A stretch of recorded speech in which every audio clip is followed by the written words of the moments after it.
So to start off today, we've got a short session which is actually bringing you up to date with the sort of area that, if you like, is important but actually goes below the radar most of the time.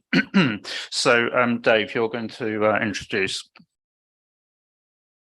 Thank you, Chair. So based on some discussions we've had earlier this year, we thought it'd be good for the board to have an update on translations and IP in general. So Michelle Brody, who's the head of intellectual property for IFAC, has been very generous with their time and offered to speak with you and give a presentation to give an update on all the translation initiatives and any intellectual property updates that you might be interested in. So Michelle, I'll turn it over for you, and thank you very much for your time. Absolutely. Thanks very much, Dave. Can everyone hear me okay? Yeah, okay, great. So I believe we have some slides to share. If we can get that up, that would be great. Or if not, I can share my screen, whichever is easiest. Slides are up, Michelle. Oh, slides are up. Okay, great. I can't see them, so I will presume they're up. Okay. So as Dave said, my name is Michelle Brody. I'm the head of intellectual property here at IFAC. I deal with everything ranging from translations and reproductions and licenses through to EIS, which is our digital publications platform. And translations and EIS are really the two areas, great, I see them now, thank you, are the two areas that I'll be focusing on today. It'll be a relatively short presentation to begin with, and really we wanted to use this opportunity to kind of workshop amongst the group, see what questions, comments, thoughts you might have as well. So anything you might be thinking throughout the presentation, please feel free to bring up at the end. So if we could go to the first slide, please. So before we dive in, I just wanted to give a brief overview of the various IP activities that we've been working on recently as sort of our priorities. So in terms of the volume of translations and agreements, they continue to increase. This isn't really a metric of the IP department. Obviously, we are responsive to what people are requesting from us. But in 2022, you can see that we had 548 agreements processed and 228 translations approved and published. Those were of unique translations. In terms of the handbooks, we hired an in-house document formatting specialist.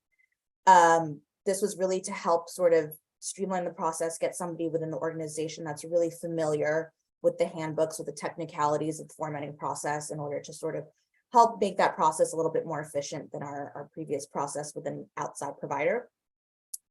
And we're also exploring external translation services, including collaboration with local universities, which we'll get into in a little bit more detail in the next couple of slides. We're obviously doing ongoing work with EIS, so we've had various behind-the-scene fixes, as well as new features. We're also exploring supporting translations in platform, but I will note that that's not the top priority, because right now we're trying to get the platform to be as efficient and error-free as possible in the sort of first instance. And we've also been working on our data analytics in relation to EIS. So we've hired an external data analytics expert to help set up Google Analytics for proper tracking, and I'll talk a little bit about where we are with that as well. So next slide, please. So going into translations, I thought it would be helpful to just give sort of a primer of our current translations process for those of you who might be a little bit less familiar with it. So the way that it's worked, even predating my own tenure at IFAC, is that translations are largely carried out on a voluntary basis by our member bodies. Obviously, there are pros and cons to this. The pros is that obviously it allows for translations carried out by experts in the topics, given that they are members of IFAC and have a say in the process of standard setting and implementation, as well as it provides a cost-effective solution for translations, particularly for IFAC. The cons are obviously that translations are not necessarily guaranteed, because they're done on the basis that either a member body or third-party organization is in need of that translation, and or that they have the resources to do that translation. As a result, the rate of translations are not predictable. It's possible that we have, a translation for a handbook 2-3 years in a row, and then nothing for the next few years. So it's difficult to kind of get them out in a repeatable way. Next slide, please. I did want to highlight that we do have a translations database. that has all of the existing and in progress translations that you can search by language, by source, by year. Translations have been carried out in a total of 54 different languages across the span of the database's lifetime. And in 2022, we approved over 260 unique translations comprised of 28 different languages.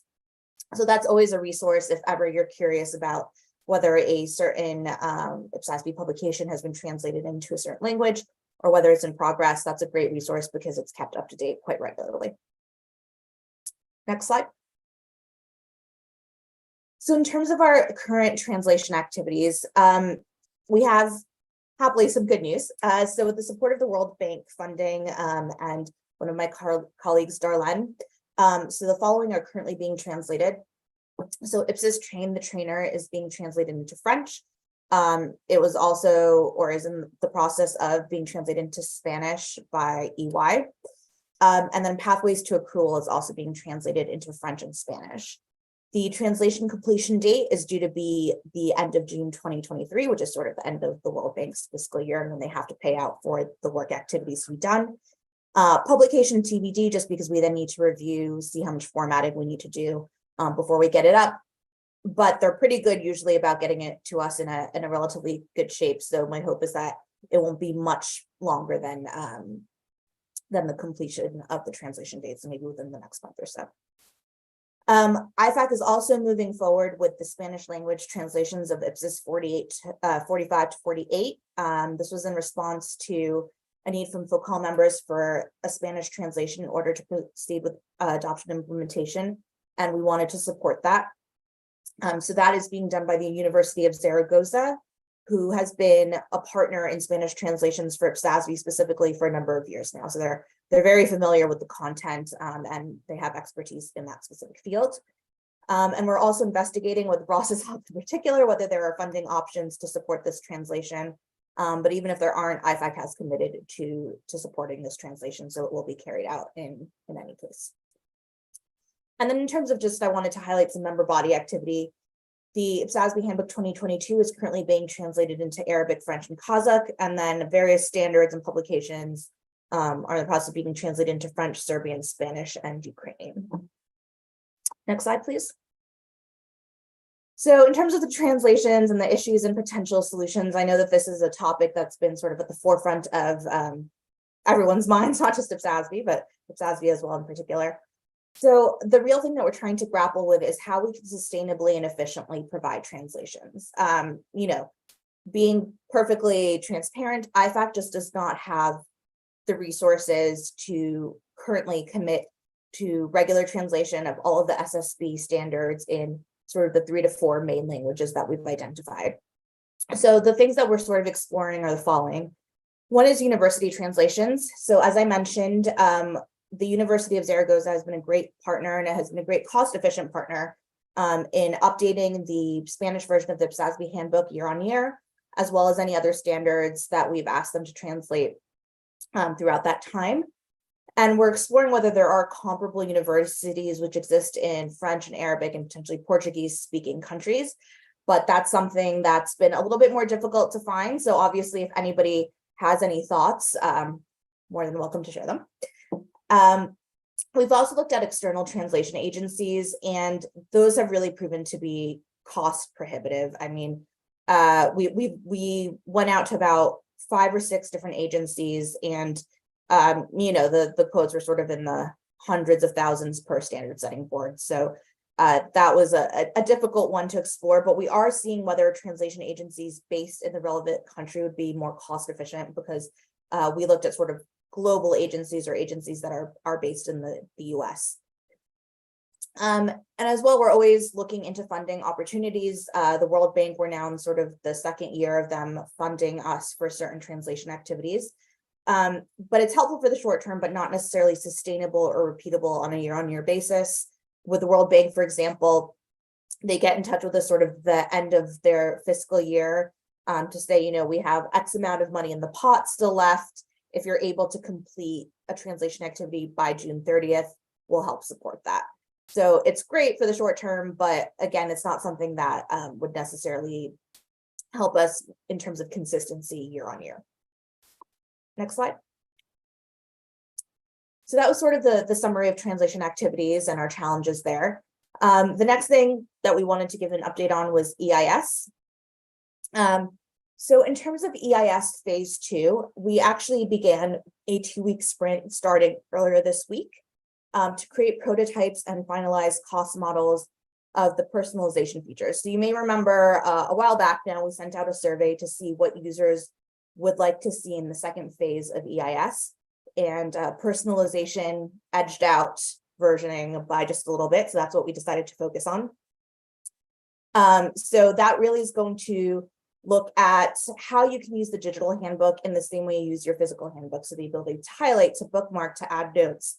And I know it's probably a bit small, but in the right-hand margin, this is sort of the first design prototype that has been sent to us. I'll be talking to them a bit later about it. And if we have some time, at the very end, I have sort of 2 design options that I would love to get some opinions on, just to see what you as the user might prefer. As I said, as well, we have behind the scenes updates ongoing. So we have a monthly maintenance agreement. So any sort of bugs or issues or sort of quick wins that we do, we've been sort of doing them throughout that time. Concurrently, we're going to begin working with a business and technical architect to create a strategic roadmap for future phases. And this will provide details on sort of the sequence and dependencies of the components, features to be implemented, as well as rough magnitude of effort. So in summary, basically what we're looking at is we don't want to just focus phase by phase. We want to be able to say, this is where we want to go in the long run. This is what we want the platform to be and look like. And we want to make sure that the technology is sufficient for doing that, and that implementing any specific phase won't then interfere with a future planned phase. Next slide, please. So in terms of EIS this year, Centric will be formatting for EIS to expedite the process. Centric is our EIS developer, for anyone who is wondering who that is. We're also in the debugging phase, so I'm sure some of you may have heard that obviously there has been a lag with getting some of the handbooks up, especially with IPSASB and ISB in particular. That was caused by changes in Microsoft Word. Given that the decision was made to leverage what the SSBs do and use, which is drafting in Microsoft Word, we created an ingestion process that leveraged that document. But unfortunately, as we're realizing, it is not the most efficient way of uploading the document and making sure that it is error-free, that the formatting and the linking and all of the things that we need to code into it are working properly. So once we actually get through the debugging phase, we're going to kind of push through this year, but our plan is then to look at alternative ingestion methods to see whether doing something like a CMS system would be more beneficial. We're also working with an organization called Propylon on a formatting solution. They have a solution that's been implemented by numerous Form of Firm members, as well as CPA Canada, that has helped sort of expedite the formatting process. So Claudio and myself have been in conversation with them, and we're now going to start seeing whether they would be able to sort of architect or kind of reverse configure the EIS platform and see whether that's something that can be supported by their platform as well. And then in terms of 2024, IT has kindly reserved budget for redoing that ingestion part 1. So our hope is that next year, all of these sort of bugs that we've encountered will be smoothed over, and we'll have a process that will help ingestion move a lot more smoothly going forward. And then next slide is really just questions, comments, and if we have time afterwards, the slide following is, as I said, a little bit of a which version of the EIS personalization system right now do you like? This is obviously just very early days prototyping, but there's a couple of different styles that we're looking at. So it would be great to get some feedback if you have a preference, but we can talk about that a little bit later if we have some more time during the presentation. So happy to take any questions or comments. That's great. Thank you very much, Michelle. I think that shows the extent of the activity that's going on, and it's certainly relevant in terms of the context for our next strategy, which is the increasing uptake and usage of the standards around the world. And I think it's very interesting that whole issue that came up in terms of FACAL that actually really focused us on the need to get the translations done quickly, because of the linkage then with the effective dates and so on. So I think that does show how, although it's quite a practical activity, it's really important. So perhaps if I can ask members whether there are any sort of questions or comments in terms of what Michelle has said. Yeah, Lynn, and then Camira. Thanks. I thought it's a really helpful presentation and helpful reminder. And what was going through my mind as the presentation was taking place, I guess, was the two things that you've mentioned, Ian, when you spoke, which is how much of a barrier to take up is the lack of available translation, and when should we take it into account when setting effective dates? And I don't think we perhaps consciously think about either of those two things as we are approving standards. And I just wondered if it might be helpful going forward, perhaps when we're moving towards approval dates or when we have the paper on effective dates, that we ask staff to specifically include some content in those papers for us around translation so we can understand it better and keep a more sort of focused eye on it, because if it is affecting both uptake or also, causing challenges on implementation, it would be better to know that consciously as we're making those decisions. I don't know whether Ross, you want to comment on that? Yeah, we do normally build that into our proposals, and we did have a discussion on that when we picked the dates. If you remember, we had two discussions.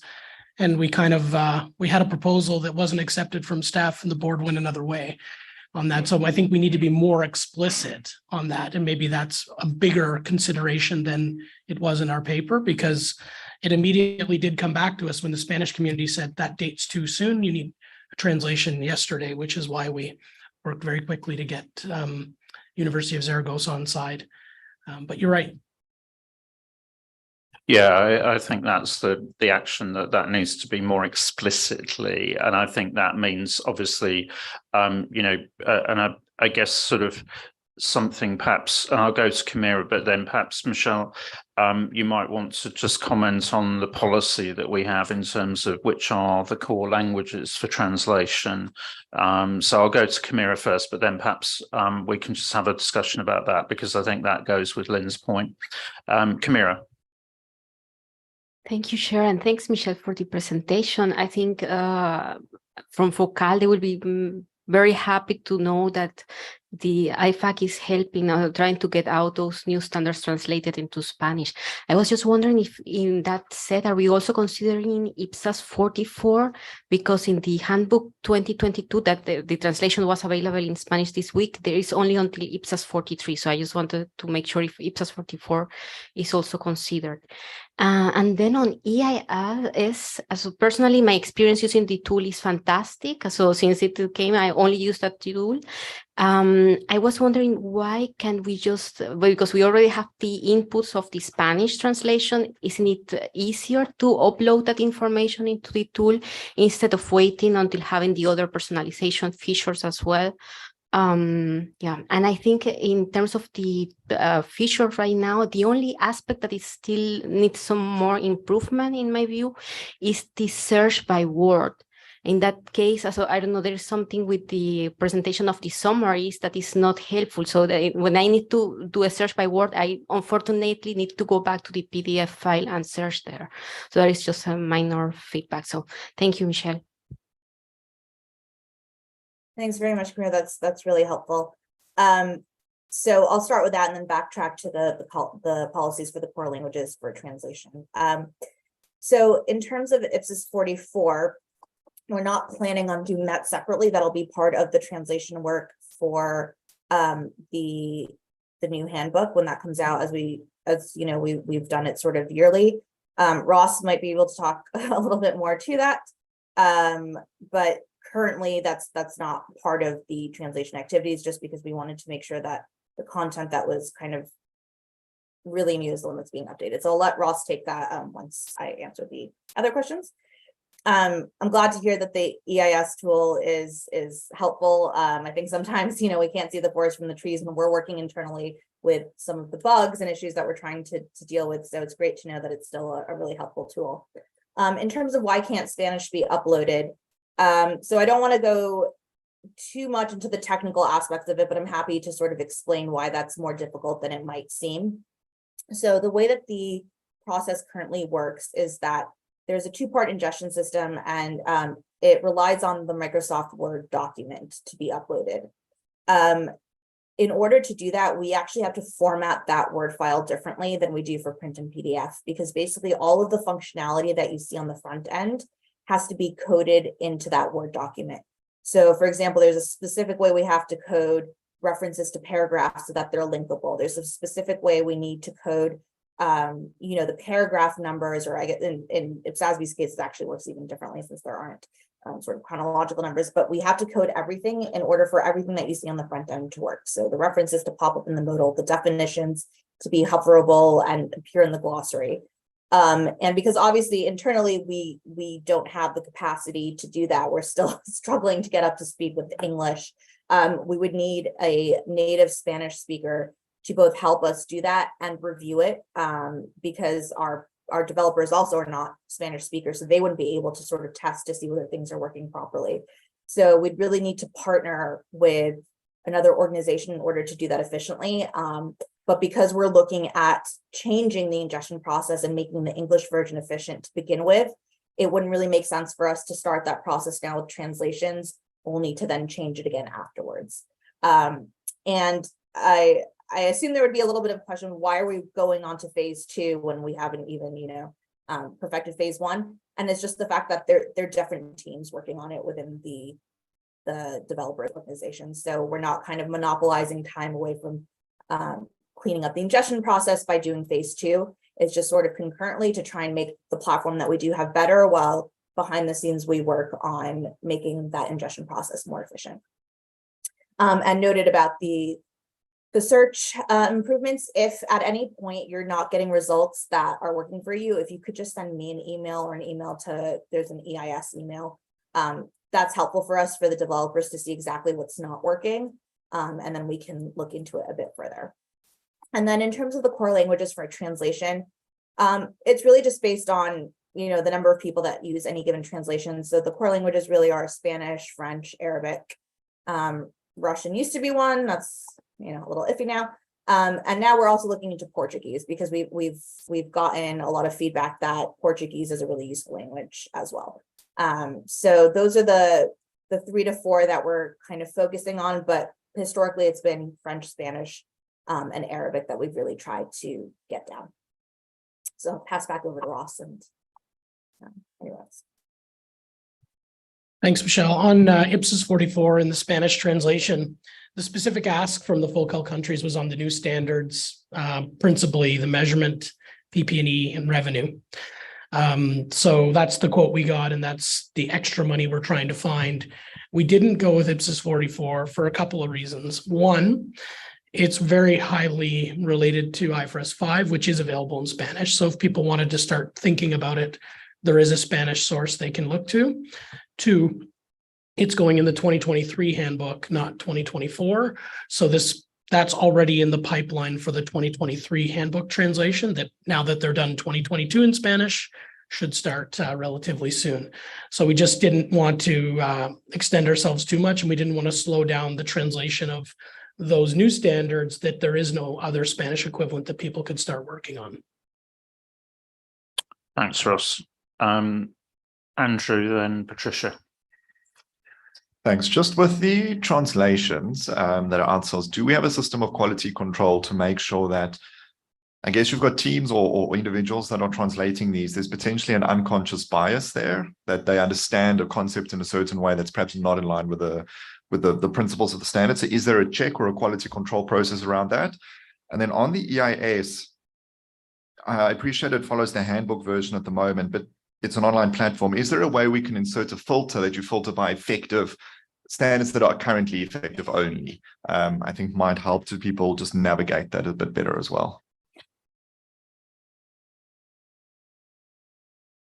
Michelle? So in terms of the filter by effective standards only, that is certainly something we can do. We have sort of similar filters for ISBS. We would just need to work with IPSASB and our developer to be able to kind of highlight what those standards are. But I think that's definitely something that's doable, and I'll be sure to include that on sort of our backlog for our sort of monthly maintenance process. So I will certainly let you know when that is something that we will be able to implement. And in terms of the quality control process for translations, so IFAC itself does not quality control translations. I mean, again, we don't have the staff on board that is able to speak all these various languages. But the member bodies do follow our translations policy, which requires that there be a review committee that checks the translations once they're done. And we strongly sort of suggest that they are made up of individuals from more than just the member organizations. So either from regulators or governmental organizations or other PAOs, just to make sure that there's sort of a breadth of individuals that are able to review it. So in that sense, they do have their own kind of quality control methods. And anytime that there is an issue and somebody, will message us saying this translation is not quite accurate, we do always kind of go back to the member body and ask them to sort of verify the rationale for that translation, or to see whether it's just an error for them to be able to fix it in the next go around. So there is that kind of feedback loop, but luckily we don't get too much of that. So it seems like the translations are at least being carried out in a way that's useful to the majority of people. Thanks, Michelle. Patricia and then Renee. Thank you. Thank you for your informative presentation. I would like to know if I have a standard in Portuguese. The electronic tool works in Portuguese too? And the other question is, what is the first step to start a Portuguese translation project? Of course, Brazilian Portuguese. Thank you.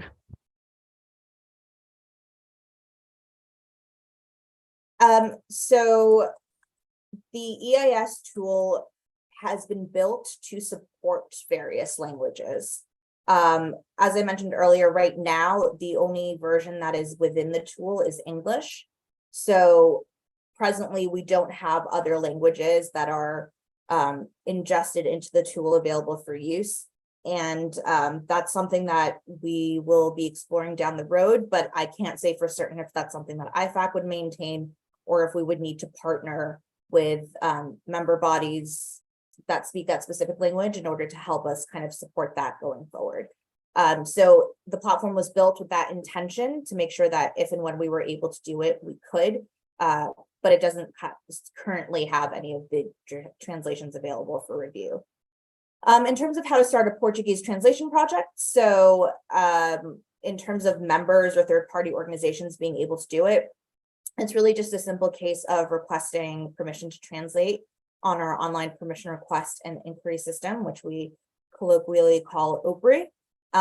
So basically you would just go on, request to translate, provide some details about what the translation is, how the content will be used, who the translators are, what the review process looks like. And then we would review and, if appropriate, issue an agreement that allows the requesting body to begin that translation activity.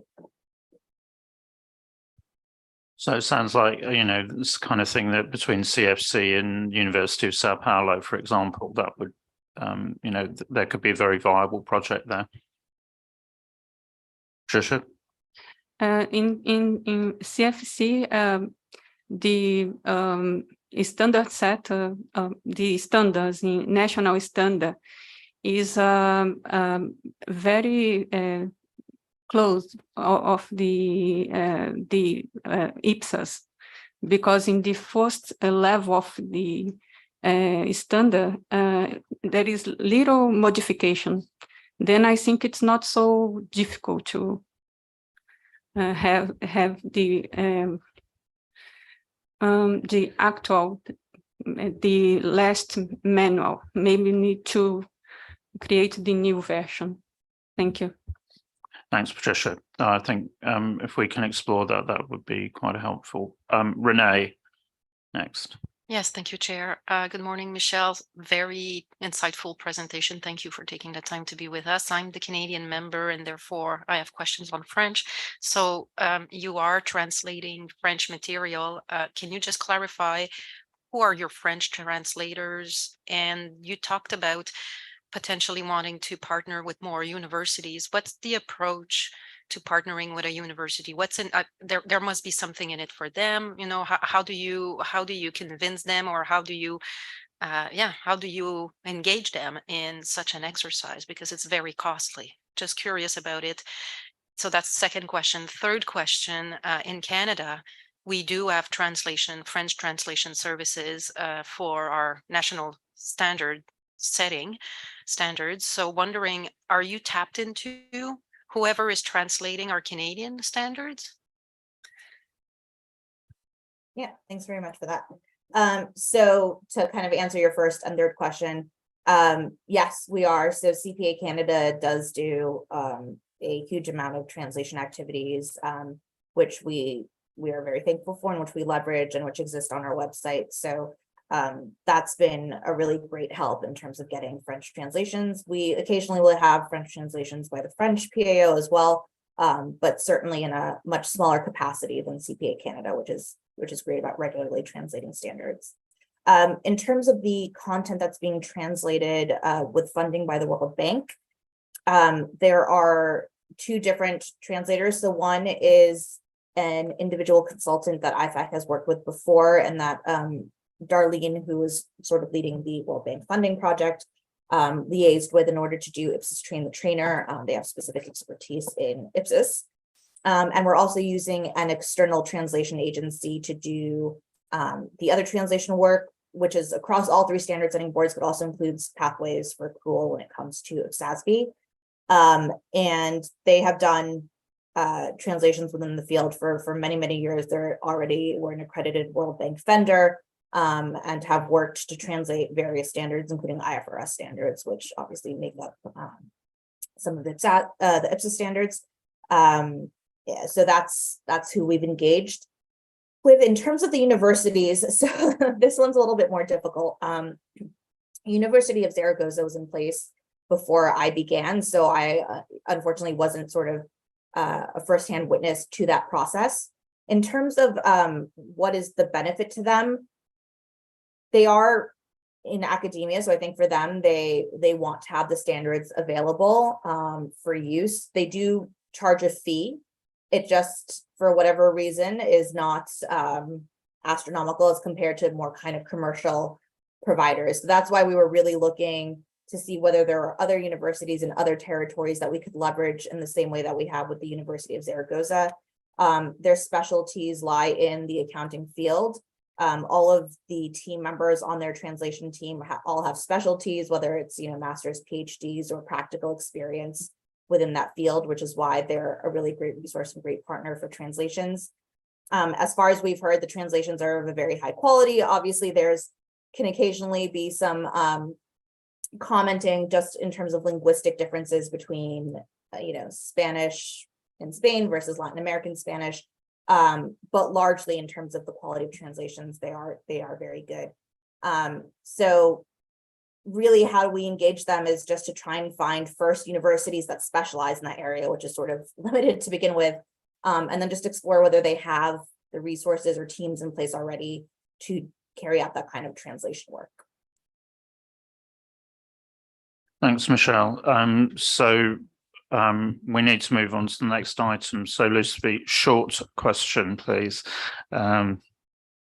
Yes, thank you, Chair.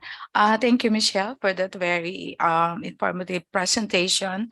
I have been using heavily the electronic international standards, and I know that there is quality assurance in converting the PDF into electronic version.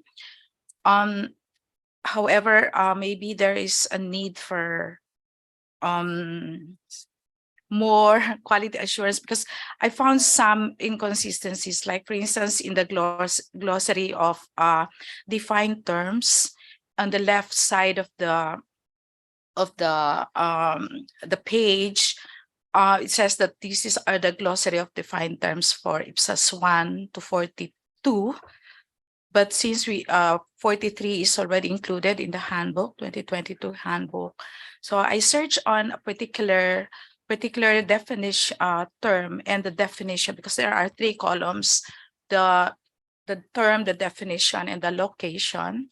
And I found out that in one, I don't know how many instances, but unfortunately, in that defined term where I was looking for commencement date of the lease, in both column for definition, the term and the definition, they contain the same.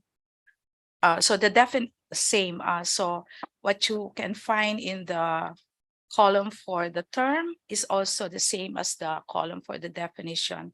So the definition was not included in the page. And I would like to recommend that in the location column, I don't know if it would be possible that you hyperlink it to the specific paragraph, so that when you look at the definition, you can the user can immediately click the hyperlink and go to the specific paragraph. Thank you. Thanks very much.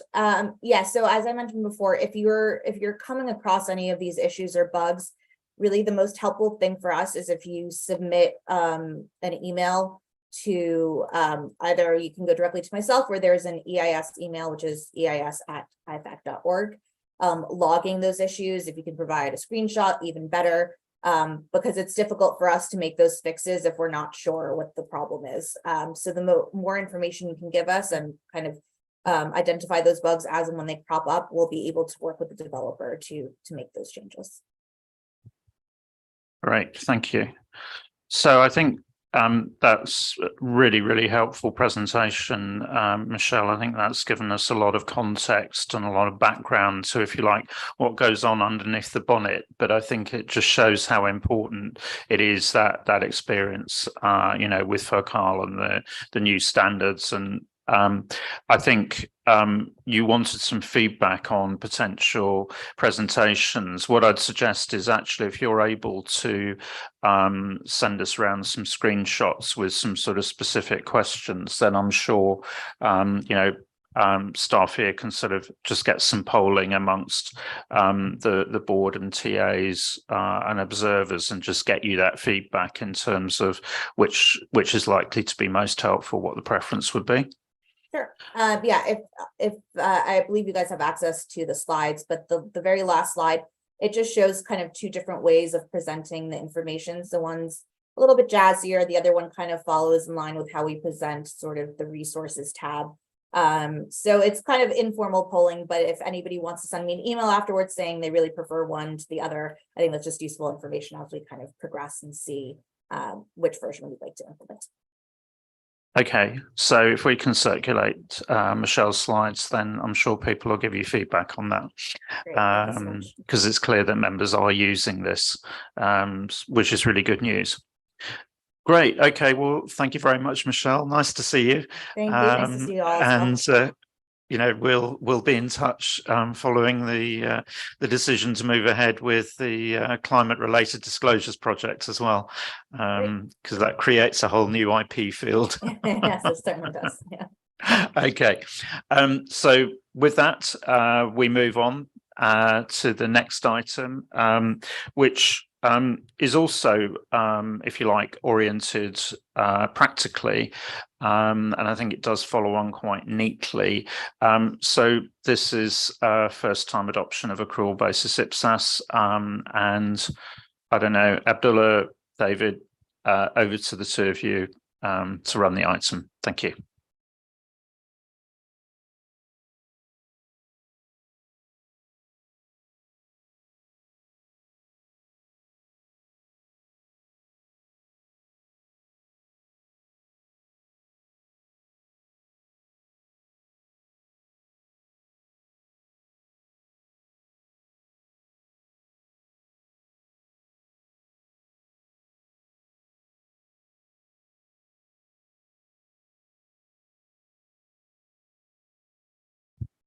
Good morning. Thank you, Chair. And as you said, this would be a very short educational presentation for the first time adoption of accrual basis IPSAS. And hopefully we'll keep it short. If we go to the second slide, the one after it, we kicked it off with the working group. We, of course, Noriati, Camera, myself, Lindy, and David Watkins, we kicked it off with the working group. We also used the help of the team from Ministry of Finance to help us with the project or with the presentation or the work that has been done so far. And if we go to the next slide, what is IPSAS 33? IPSAS 33 was introduced in 2015. The purpose of it was to give guidance to the first-time adopter. And the perception of IPSAS 33, that is the interesting point, was it's an IFRS conversion or an alignment with IFRS, but originally the intention of the board back then in 2015, that was this a public sector, a specific standard. And the perception was not with just a few people, which was pretty much with most of the people that we talked to. And also we will talk about in this coming slide about the pathway to accrual, which was published in 2022, last year. It features resources to help the government and the entities who are first time moving to accrual. And it was developed with inputs from international stakeholders because they highlighted some of the gaps that was with the IPSAS 33. And to look into these gaps that we thought that was with 33, we reached out to a number of individuals from different jurisdictions, of course, from the working group and from previous board members from different jurisdictions. With the World Bank, we looked into the Belisar report, and the first question we had was that if they used IPSAS 33, then after that, then if they used it, we held discussions with them to discuss what issues that they were facing.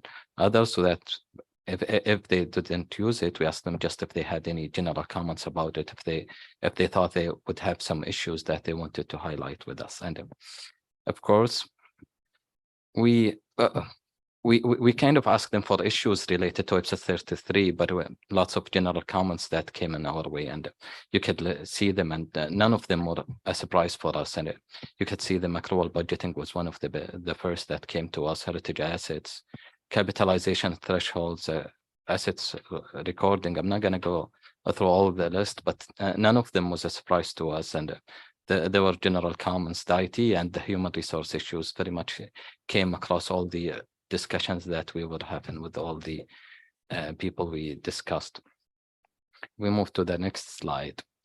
But what they said about the issues that were related to IPSAS 33, but first we have to take a step back. When we are moving from an accounting from an accrual based framework to another accrual framework, that would be less of a challenges that from you are going from cash or near cash basis to accrual accounting. And that was the cases in most jurisdictions.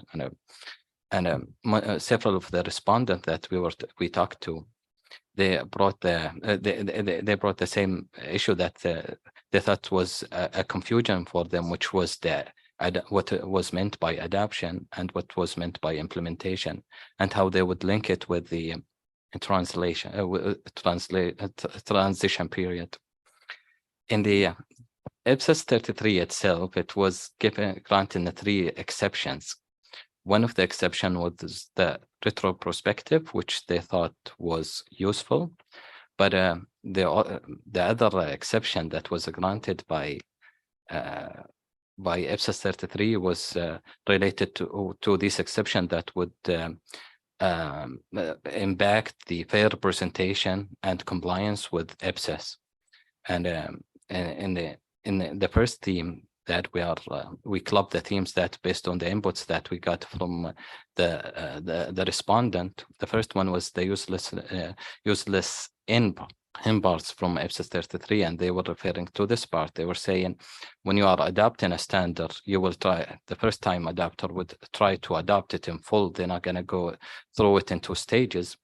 One of the respondents said, when they are, if the IPSAS 33 was meant to confuse them, because they were saying when you presenting the transitional financial statement, was was it meant by IPSAS 33, or was it designed to present the financial statement in a way that the transitional financial statement in a way that was not fairly present the financial statement, and that would have some credibility issues with the financial statement undertaken, the underlying financial statement they are presenting.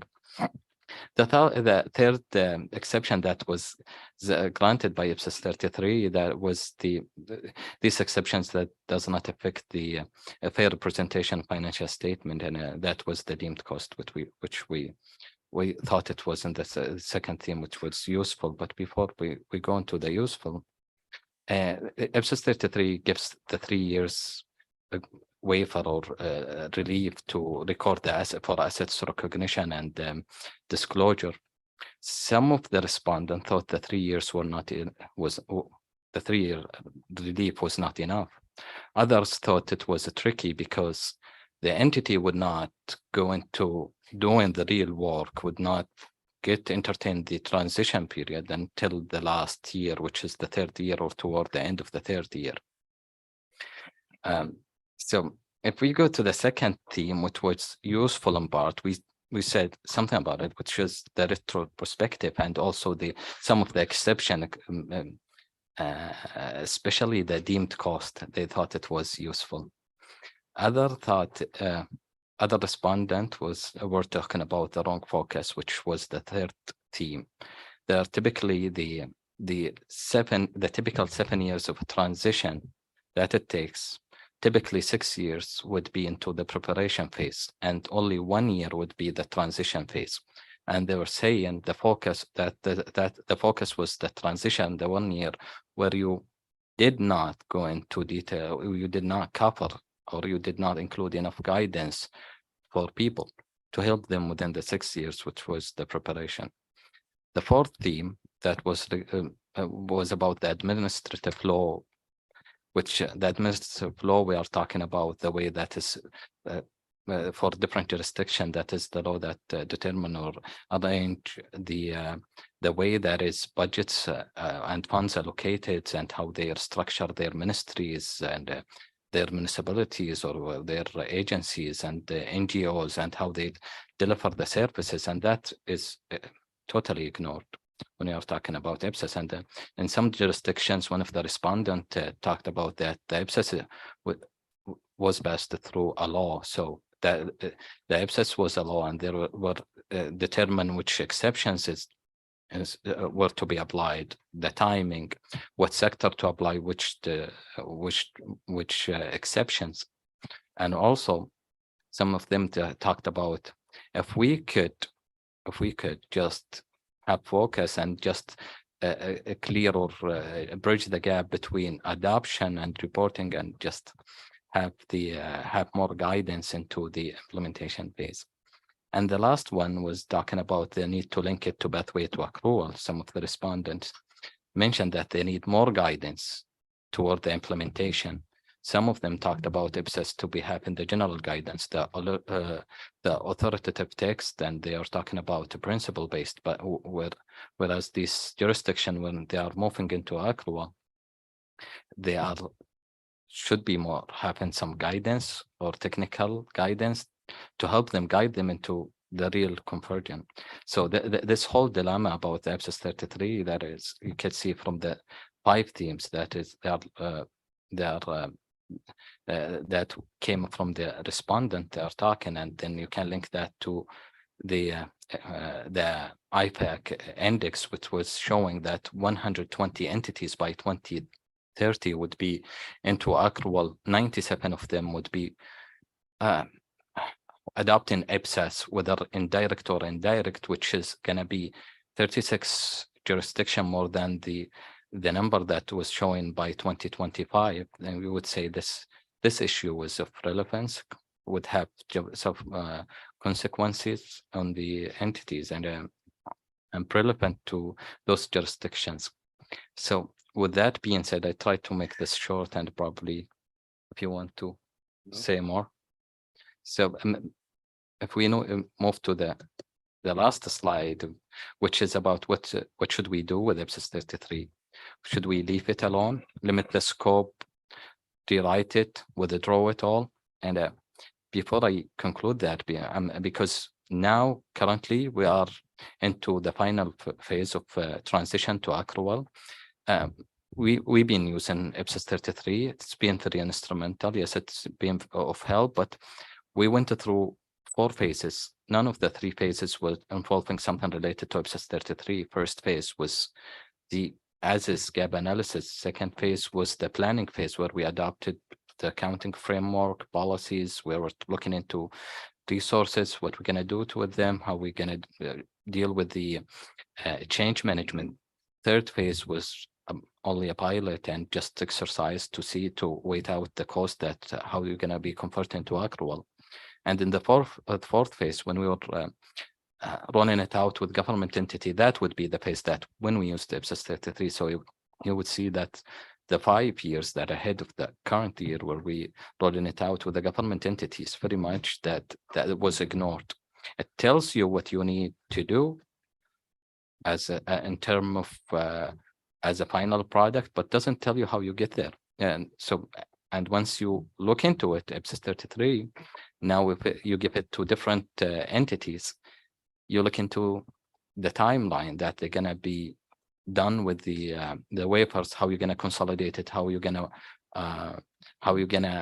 look into sector reporting, and how you're going to be ending up these following up with these government entities once they are sometimes when they issue their transitional financial statement, voila, they think they are issuing the final set of financial statement.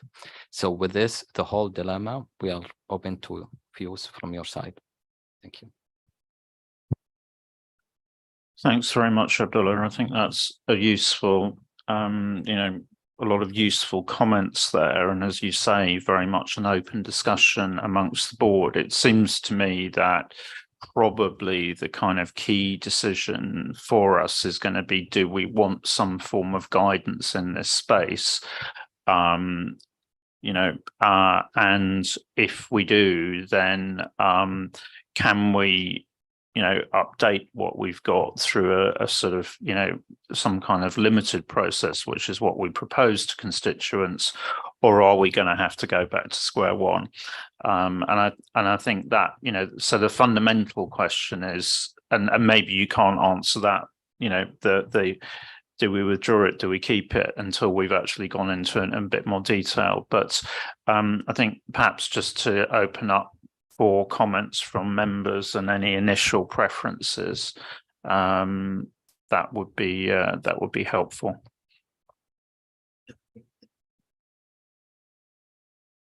Andrew, lead us off. So I think it's clear we have to do something. We're hearing that there's a need here.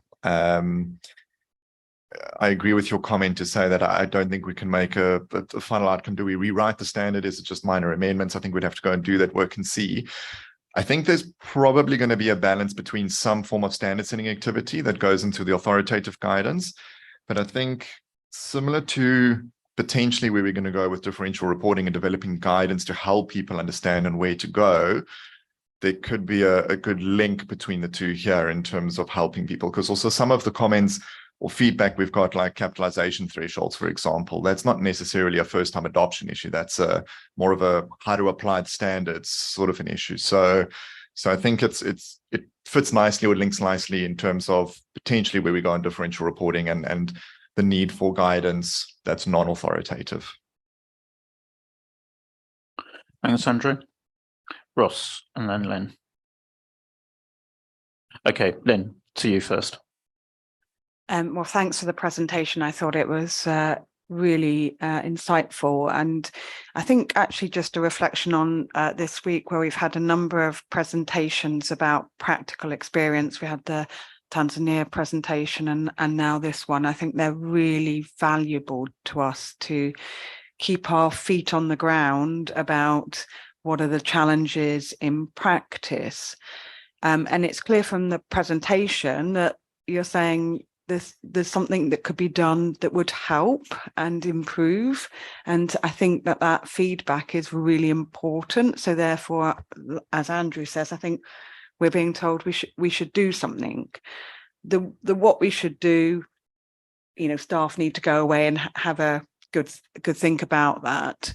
But it's clear here we have got a standard that we have now issued other things since and haven't gone back and considered that in the context of this standard.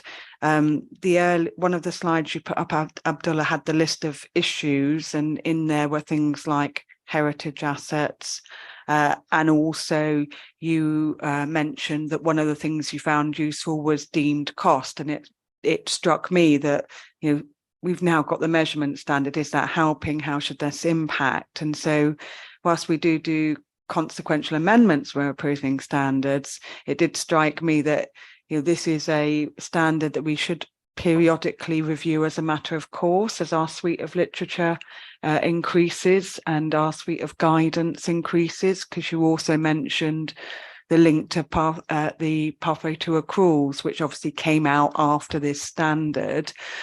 So I not only think we should do something now, I think there also ought to be a periodic review of this standard as we increase our suite of literature. But really helpful presentation. Thank you. Thanks, Lynn. Ross. Yeah. Yeah, I've also found that presentation helpful, and thanks to Abdullah's team and the small group that supported him in this review. I just wanted to remind the board that we do have a pre-committed limited scope project to look at this, that the board decided in March 2022. Excuse me. When we approved the new major projects, there were a number of other minor projects that were identified, and this is one of them. So this is kind of the kickoff of the research and scoping. We didn't have staff resources to commit to this at the moment, so Abdullah's team offered to kind of share their practical experience and kind of get the ball rolling. But I just wanted to make the board aware that this is currently one of the pre-commitments, and we do have scope to have a look at it from constituents. Thanks, Ross. And yes, I think just to underline that, thank you to Abdullah and his team for taking the time to help get this off the ground. So next is Claudia, and then Adrian. Thank you. It was a very useful presentation to see how this standard could support or haven't supported so far for first-time adoption. So that's hearing all these topics.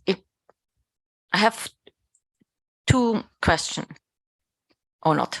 We have to think about these two questions as a standard board. What is the objective of the standard? Is it just what is the first balance sheet? Maybe how many comparative information it is?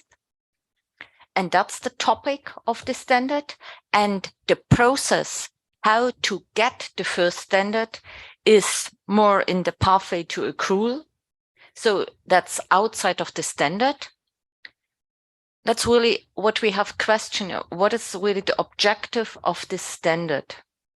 If it's deemed cost, what it's allowed to have this first balance sheet and to build on it. And then we have all these issues about the 3 years and everything. I don't really understand now what was 2015, the idea behind it. Just maybe that could be an input when we start with the project. What could be a potential review of the actual standard? Abdullah or David?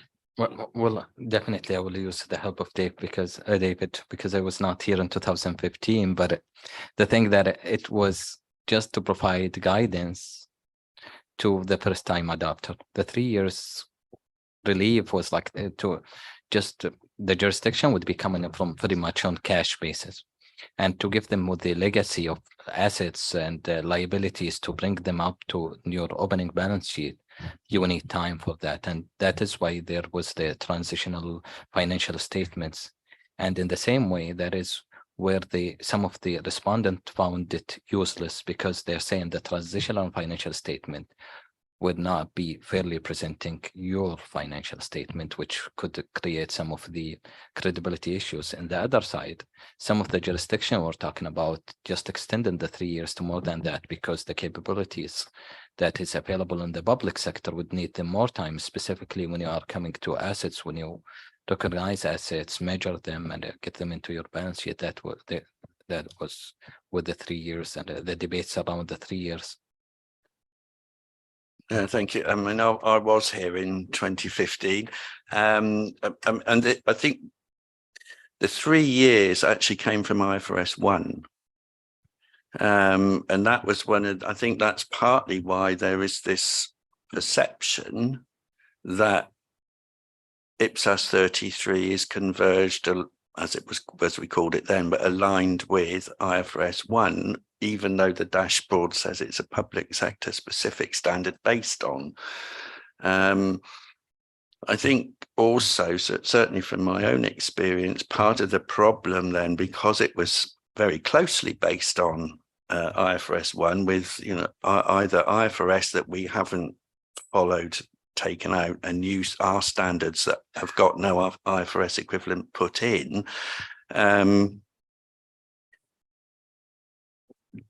The way that the standards are written, or the way IPSAS 33 is written based on IFRS 1, as Abdullah said at the start, it doesn't take into account the way in which a public sector entity is probably adopting accrual-based accounting. It's not from another national accrual-based framework. It's actually moving from cash or some form of modified cash, where the needs are totally different in many cases.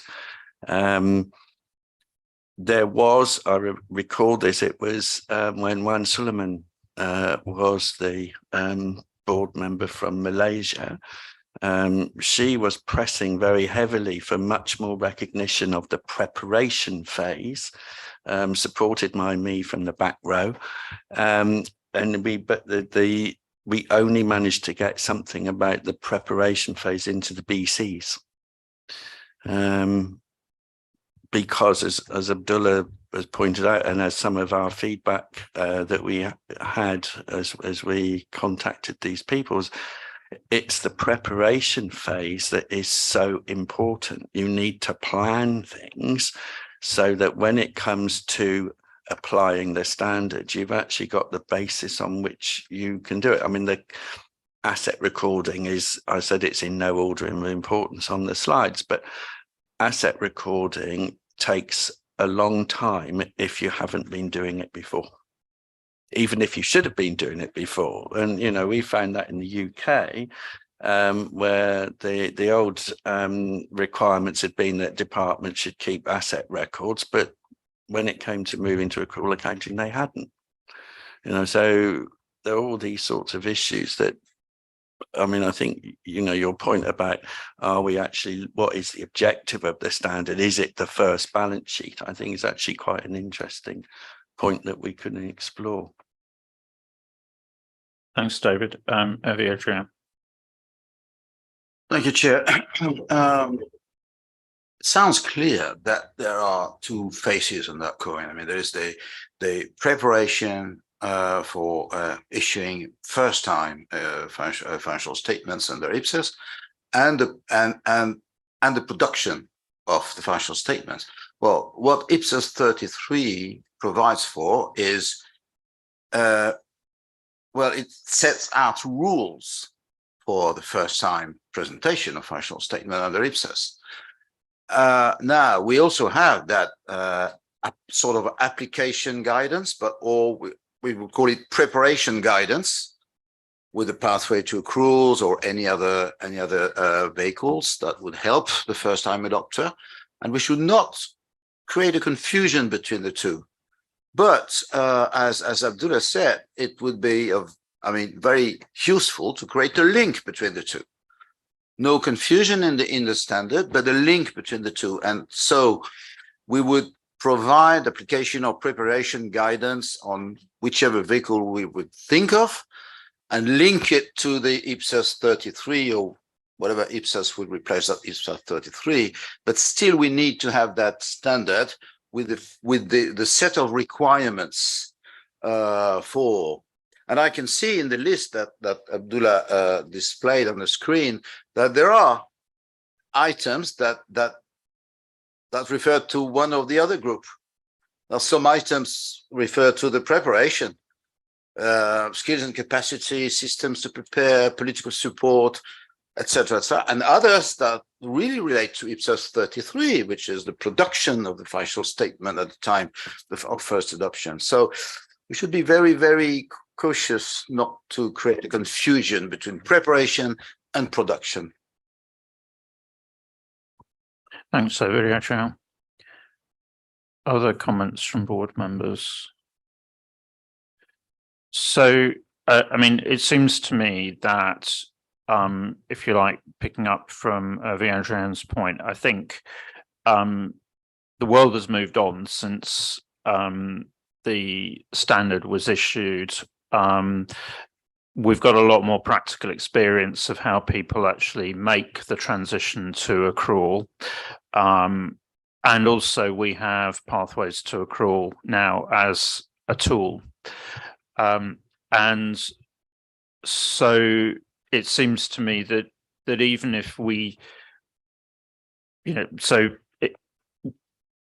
we have a question, which is, can we fix and clarify IPSAS 33 and pathways to accrual? And I think there is a kind of, the question becomes actually what should be added to pathways, which isn't there at the moment, which would address some of those practical concerns. And then what are the options for IPSAS 33? The real question is actually, can it be a limited scope update to potentially, remove, add, maybe rearrange in a limited way that would increase its effectiveness, as Claudius says, actually having really refocused and said, what do we actually want in this standard? Can we do that?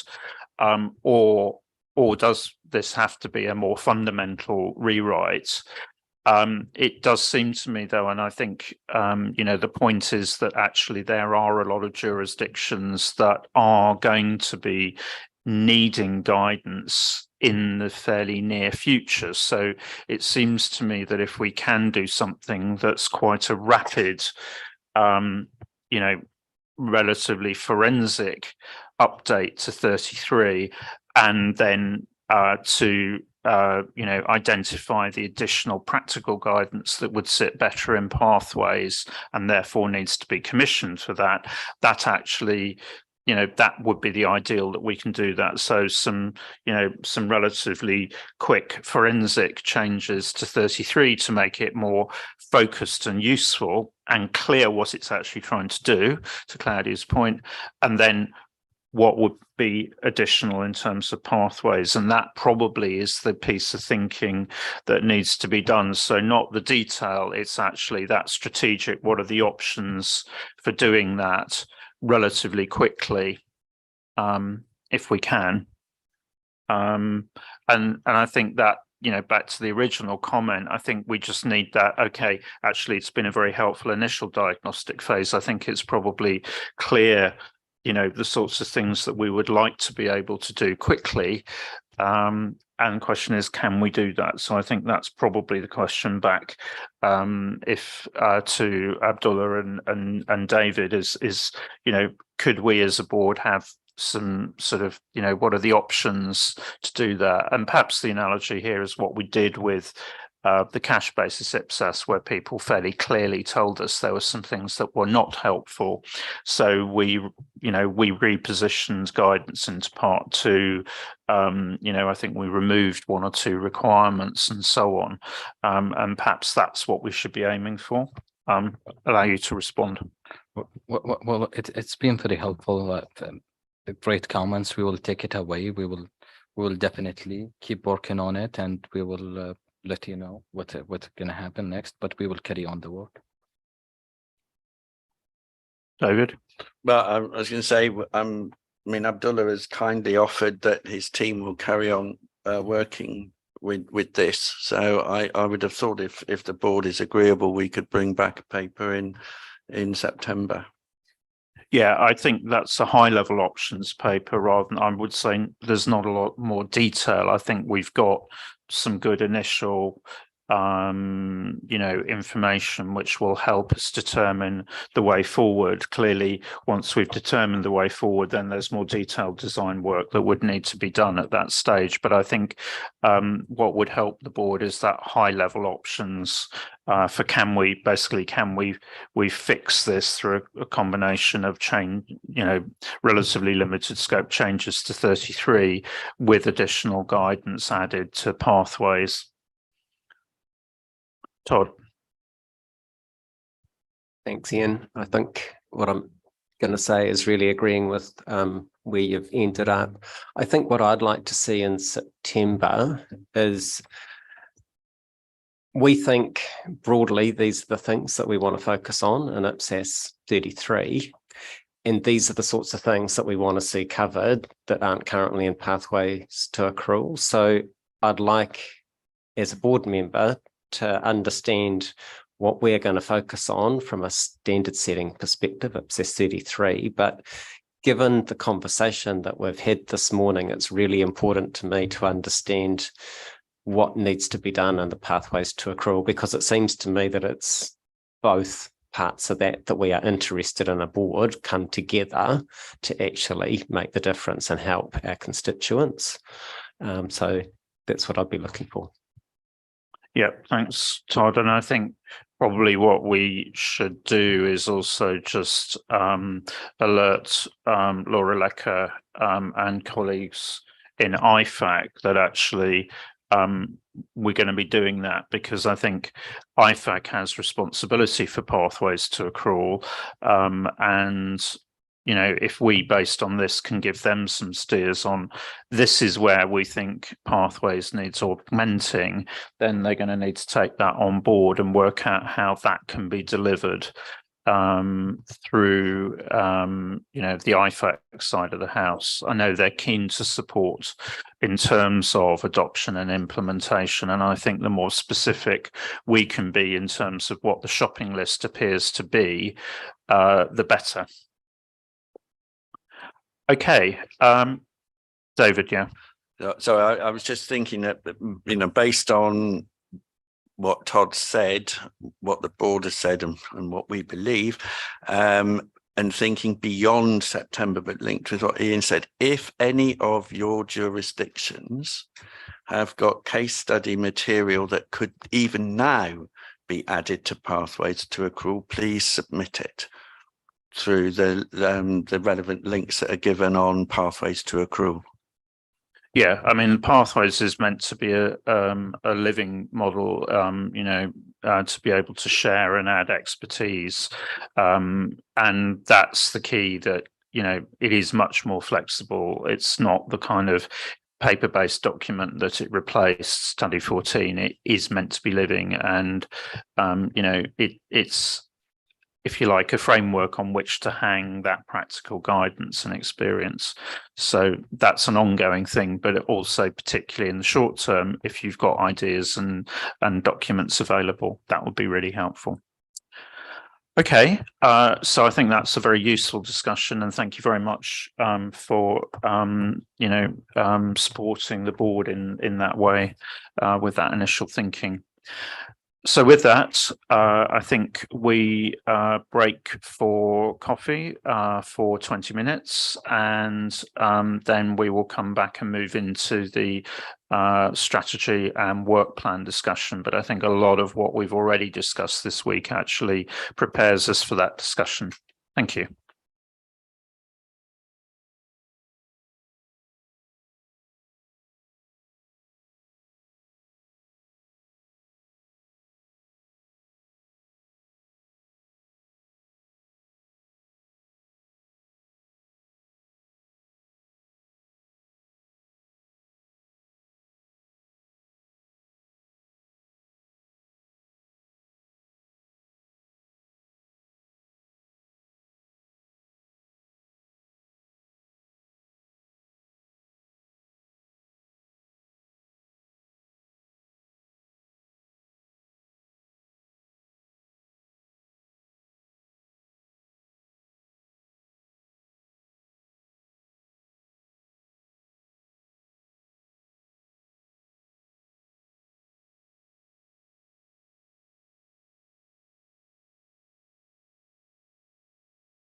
Okay, we're now going to start the session discussing the development of the next strategy and work programme.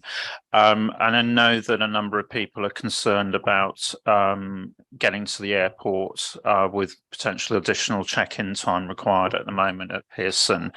And so with the fact that we're already 20 minutes ahead in terms of the timetable today, what I'm going to propose is that we take a shorter lunch break today, and we will probably also shorten Ross's session so that we can finish the actual formal meeting by 2:00. And then we'll go into the in-camera session at that stage for board members, and hopefully that will help with a number of different problems on timing. Now, what that does mean then in terms of timing is that we would aim to be back here for the report back session for 12:45, having had lunch, and I've checked with Leah that lunch will be available. So it means that you don't necessarily need to finish bang on sort of like 10 past, 12:15 in terms of the breakout sessions. But as long as everybody's back here by 12:45, then that will give us time for the feedback session, which I think is important that we're all in the same place for. So hopefully that's okay with everyone that we do that. Okay, so with that, hand over to Dave and Agustina for the session. Thank you, Chair. And I'll just kick things off and give an overview and a look to where we're going. And it might help with comments you want to provide today, because what we'll do for the next 3 months might be helpful in the level of detail you want to go into when you discuss throughout the next few hours. So just as a quick reminder, the IPSASB received a presentation in March where we talked a lot about what has changed between the existing strategy when it was developed and where we are now. In a very high level, and Augustina will get into this in more detail, the IPSASB's instruction was the current strategy works, but it needs to be evolved for the changes that we've seen since 2019 when the current strategy was enacted. So that's really what staff worked on this quarter, evolving the existing strategy. And you'll see that as one of the appendixes to the papers that were provided. Augustina will go through the changes that we made in detail. What I want to talk about is where we're going forward, so you know, a timeline of what this looks like for the next year or so. So from June until September, what we'll do is we'll take your comments both in session from the breakout groups and input those into the next version of the strategy. We will engage the KEG and the PIC, and we'll also engage with the steering committee, which is so far exclusively been used for sustainability, but we'll also look to them to provide guidance on this document and help bring it forward for September. One key point to note is these are the initial discussions we'll have in this meeting on the document, but I think what will happen is in July for our check-in meeting, I think we'll be able to exclusively dedicate that meeting to looking at this document again. The ultimate target of moving this document forward in the next 3 months is for an approval in September. And I think we're in good shape now, but we do have a few more touch points to make sure that the board's happy as well. Once we get up September, and one of the reasons why September is very important that it gets approved is because we've already started talking to our regional partners about having regional roundtables in person. And this is really important because this is a key touch point for the IPSASB and its staff to hear feedback directly from our stakeholders. And you'll see in the papers where we've talked to jurisdictions, but Asia is where we've reached out, Latin America, and Africa, Middle East is another region that we've looked to. The exposure period, if we do get it out end of September, early October, would run until end of December, early January. And then the board would be able to see responses in March 2024. And we'd spend early 2024 until mid 2024, June 2024, where we'd look to approve the strategy and enact it and use it for the next 5 years. So that is the next year or so on this project and where we're looking to go. But what I really wanted to focus on was the next 3 months that you will have a few more touch points. So the discussion we'll look for today is direction. We don't don't want and don't necessarily need wordsmithing at this point. Just help us, point us in the right direction, and we'll take it forward for July so that you can provide more detail again. Thank you, Dave, for that introduction. So the first paper is the proposed strategic objective. During March, there was a discussion that the strategic objective that is currently on the strategy for the 2019-2023 period should be revised to include the decision made by the board in December to expand its scope to development of public sector sustainability reporting standards. And also another decision or direction that we got in March was that constituents are expecting the IPSASB to move into the maintenance of IPSAS. So first, the thought was like, how should the strategic objective be revised to encompass this and what was required of it? The proposal from staff in that sense will be to revise that strategic objective by adding the development of public sector sustainability. You do see there another markup where it calls out implementation. This was just done just to be more explicit that strengthening public financial management requires both adoption and implementation of IPSAS. The implementation of IPSAS is already captured in those two main activities that help you achieve the strategic objective. We were just wanting to bring more clarity. So the second step that staff took was, well, the strategic objective is delivered through two main activities, being delivering global standards and inspiring implementation. So the thought was that similar to expanding the strategic objective to reflect that the IPSASB will be under developing sustainability reporting standards for the public sector, this should be reflected on the delivering global standards. So this is encompassed there. And then the next step is on inspiring implementation. I know for sustainability, we're first developing standards, but there should be a focus at some point to inspire that implementation as well. So what we have done is kind of expanded, because I know you have a decision to make as to what those sustainability reporting standards will be called. The decision was made to be standards, but what would they be called is up to debate. So right now we set IPSASB standards. So with that, I would like to open the floor and see if the IPSASB agrees with the recommendation. Thank you. Thanks, Agustina. So I'm seeing flags going up already. So I think, David, you were just ahead of Mike, followed by Lynn and then Todd. Thanks, Ian. I'm not going to be wordsmithing. All I would like to suggest is that if you're developing any words to do with adoption and implementation, remember what we said in the previous item, that there is confusion about what is the difference between adoption and implementation. So just be careful. Yeah, I mean, actually consistent with that, it may be better that we shift to implementation, because we know that adoption can mean nice words but no action, and actually what makes a change is implementation. So that might be better to focus on implementation going forwards. Mike, then Lynn, then Todd. So thank you, Chair. Well, that definition here brings me back to the point we have already discussed for sustainability, whether it relates to financial reporting or to a broader reporting, let's say. So I have some doubts whether via developing public sector sustainability standards, we just want to strengthening public financial management, or do we want to do more? And I'm sure, given the, let's say, multi-stakeholder approach, that we shouldn't limit that to public financial management in order to receive, let's say, a great perception of our standards. Thanks, Mike. I think that's something we actually need to think through and probably discuss a bit more, because whilst there is obviously there is a broader issue here, then I think there's also a question about what can we as standard setters do. And, I think in thinking about that, it's probably interesting, the session that we had in March, where the IMF obviously consciously linked sustainability to PFM. So there may be some further thinking that's required there as to how we finesse that, because clearly, yes, there's a broader picture, but I think we're going to need to think that one through. So I think that's probably an instruction to staff to probably have a look at that and see how that works. You know, because if we're consistent with others and also we avoid over promising,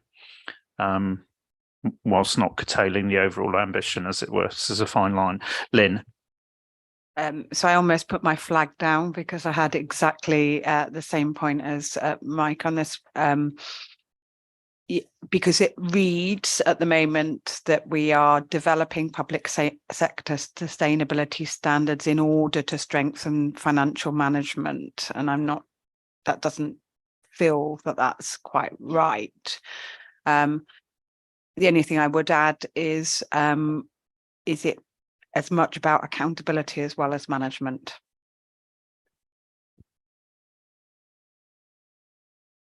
Thanks, Lynn. So Todd next. Thanks, Ian. And I had the same point and did contemplate putting my flag down, but I think it's important just to reinforce that and take your point that maybe we need to have a further conversation about this, whether we're only doing things to strengthen public financial management, but it didn't feel like that to me as well. And something that I mentioned, I think, earlier in the week through one of the previous conversations, if we are setting standards, and we might be potentially, if we take that approach, converting recommended practice guides to standards or thinking about how that works, again, are we going broader than just sustainability? Was a question in my mind. So it's sort of about financial, it's about performance and sustainability. I mean, I think we've got to be really careful here because we're going to get incredibly wordy if we're not careful.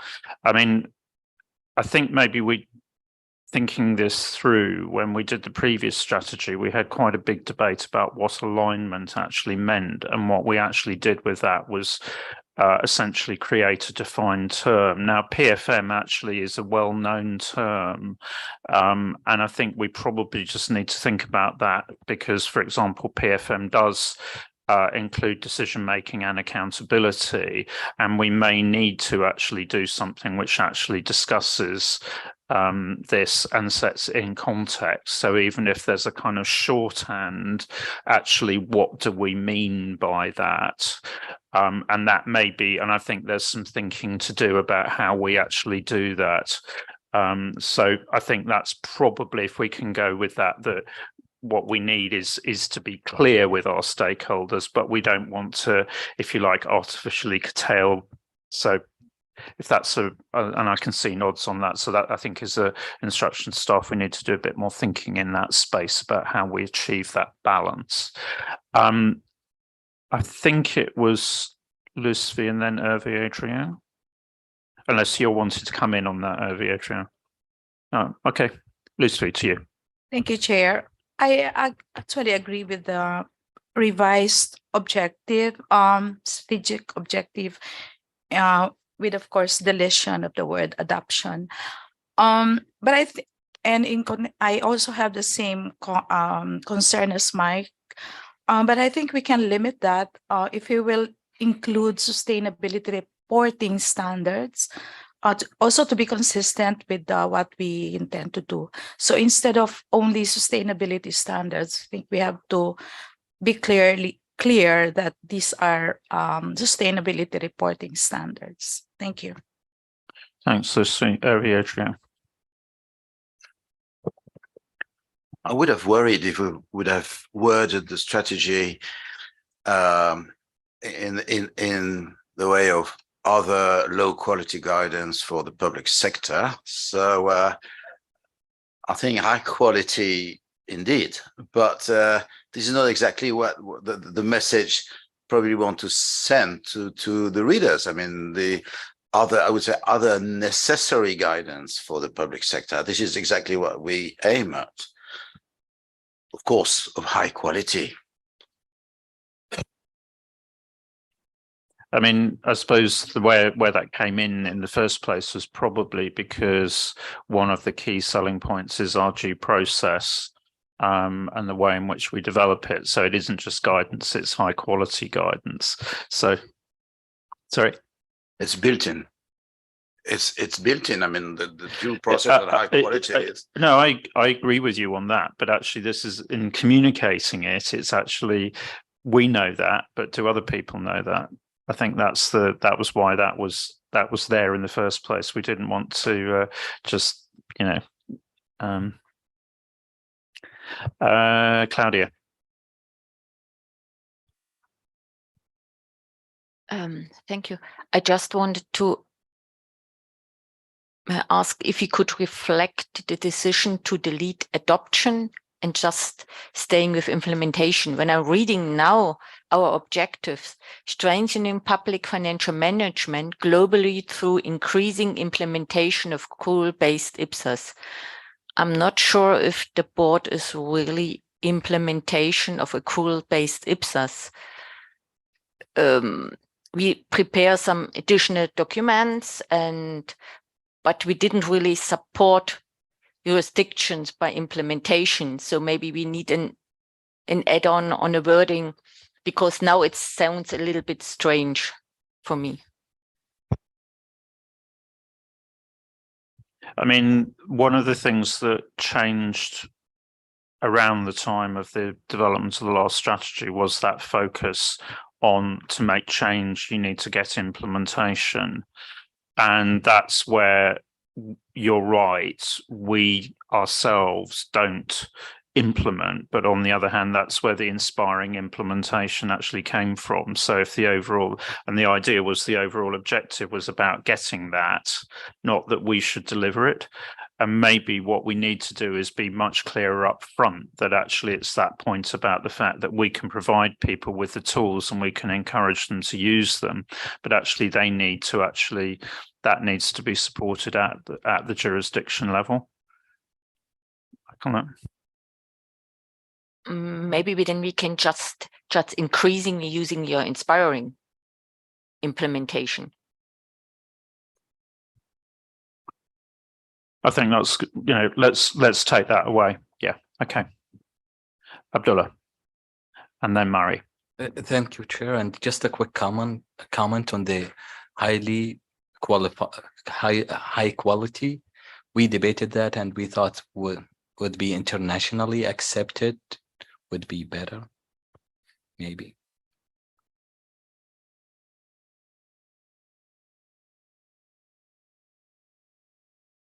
Yeah, the quality is within our control. The international acceptance isn't.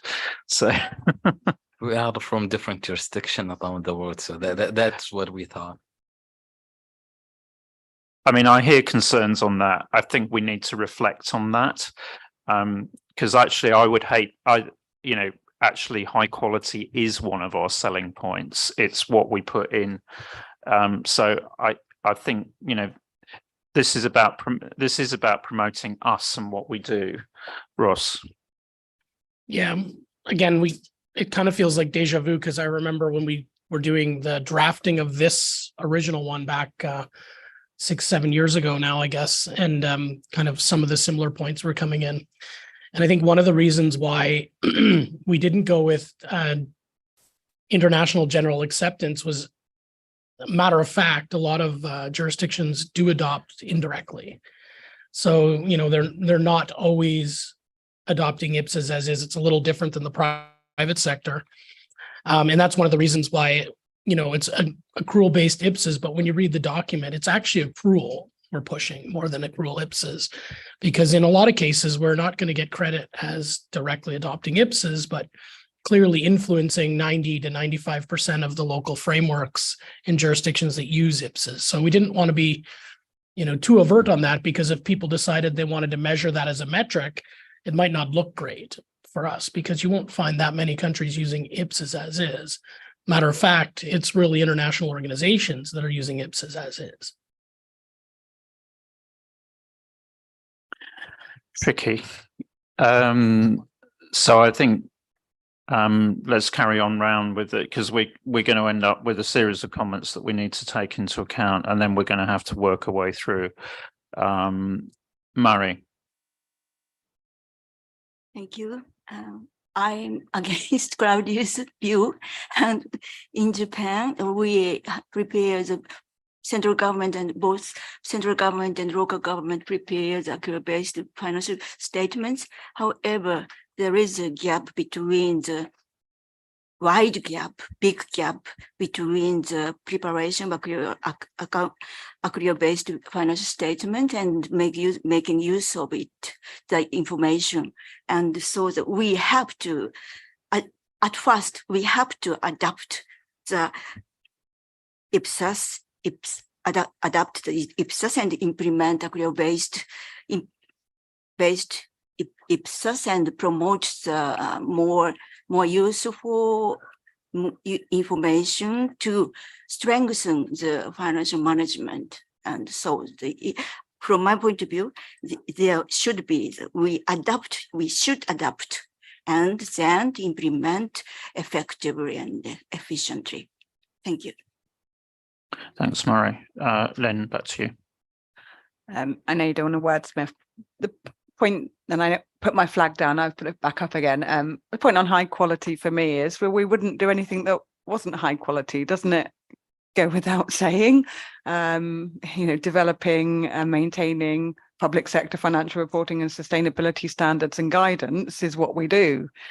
We don't need to say high quality. It's absolutely obvious. We are the go-to place for public sector specific financial reporting and sustainability standards. So just a thought. Yeah. I think we need to see what the drafting actually says, because, we put a lot of effort into doing high quality guidance, and it does seem to be that's one of the things, that's what people supported us in. Anyway, I think the thing that we do need to do that comes out of the discussion is, I think very deliberately, that where we have the phrases in here, we need to make sure that that links into the text in the way that actually we would set a standard, so that, and that may be the way through actually, the point that you've just raised, Lynn, that actually if we use the right descriptor here, that actually in the text we make it very clear that it's high quality. Scott, help us through this one. I just wanted to beat up on high quality a little more. I don't disagree with Lynn, but I don't know why if we're trying to market the high quality of what we're doing, I don't know why we wouldn't move it up earlier in the sentence. We develop and maintain high quality public sector for everything. It's just, it begs the question, but I agree. I know Lynn's point, but I don't know why it's placed where it is what I'm saying. Lynn, go on. Well, I was going to say, by saying we do high quality standards and guidance, it implies that there is an alternative low quality that people could adopt. And there is no alternative. We want to be the authoritative set of standards. And to me, high quality goes implicit in that. But yeah, we could spend hours on it. Yeah. Russ just said the alternative low quality is cash, but anyway. I think Dula is right. It's internationally recognized. Okay, so let's go back. Okay. Well, let's go with that, but let's also see how it works out in the drafting as well, because I do think that we need to, with that, if you like, as we pick these bits up, the key bits here, let's make sure that we have something that picks that up in the drafting as well.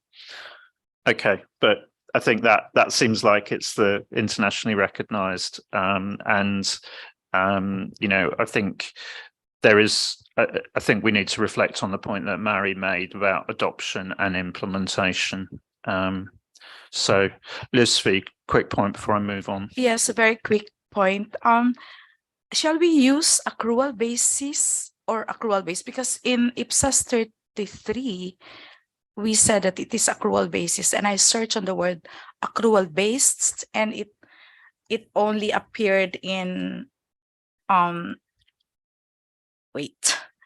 BC1 of IPSAS 27. Thank you. Ross. We'll have a look at that. Okay, thanks. Again, I think it does show we've got to tighten this up so that it does actually, each of these key points is very tightly described. Okay. Any other points of principle? Because we are going to have to, clearly we're going to have to work this through. Okay, move us on then. Thank you for that. So then the next paper, agenda item 17.2.3, it discusses the proposed strategic areas of focus. So in the March meeting, there was a discussion on how will sustainability reporting, the development of those will be incorporated in the different themes, and whether it will be incorporated in theme C or how would it be built. The thought was that right now, when we think of financial reporting and how those get developed, sustainability reporting will follow a similar framework, looking through those themes. So rather than creating or replacing theme C or creating additional themes for sustainability reporting, the recommendation is a little bit different to say that we would be differentiating into 4 areas of focus. The first 2 areas are to replace theme A to C. So you will have that there will be an area of focus being the public sector financial reporting. Key actions within that will be meet constituents' needs, collaborate internationally. This will encompass IFRS, GFS, and improve effectiveness is to incorporate the expectation from stakeholders on the maintenance of IPSAS. So this particular actions also translate to the public sector sustainability reporting. There's similar actions that the thought was that would be required, and that's why we split them into these 2.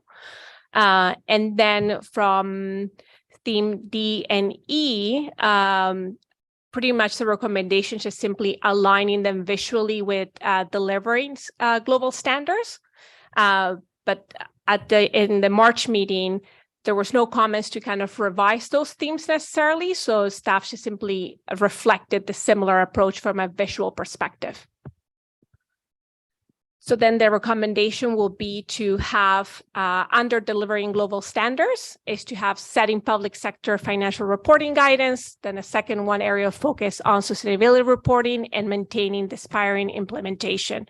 Does the IPSASB agree with the recommendation? Thank you, Chair.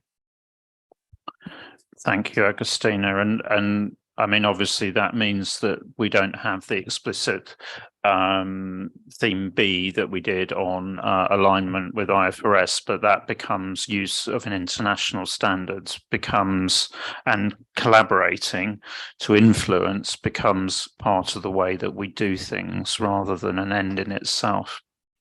Okay, so open up for comments. Lynn, Camilla, and then Patricia.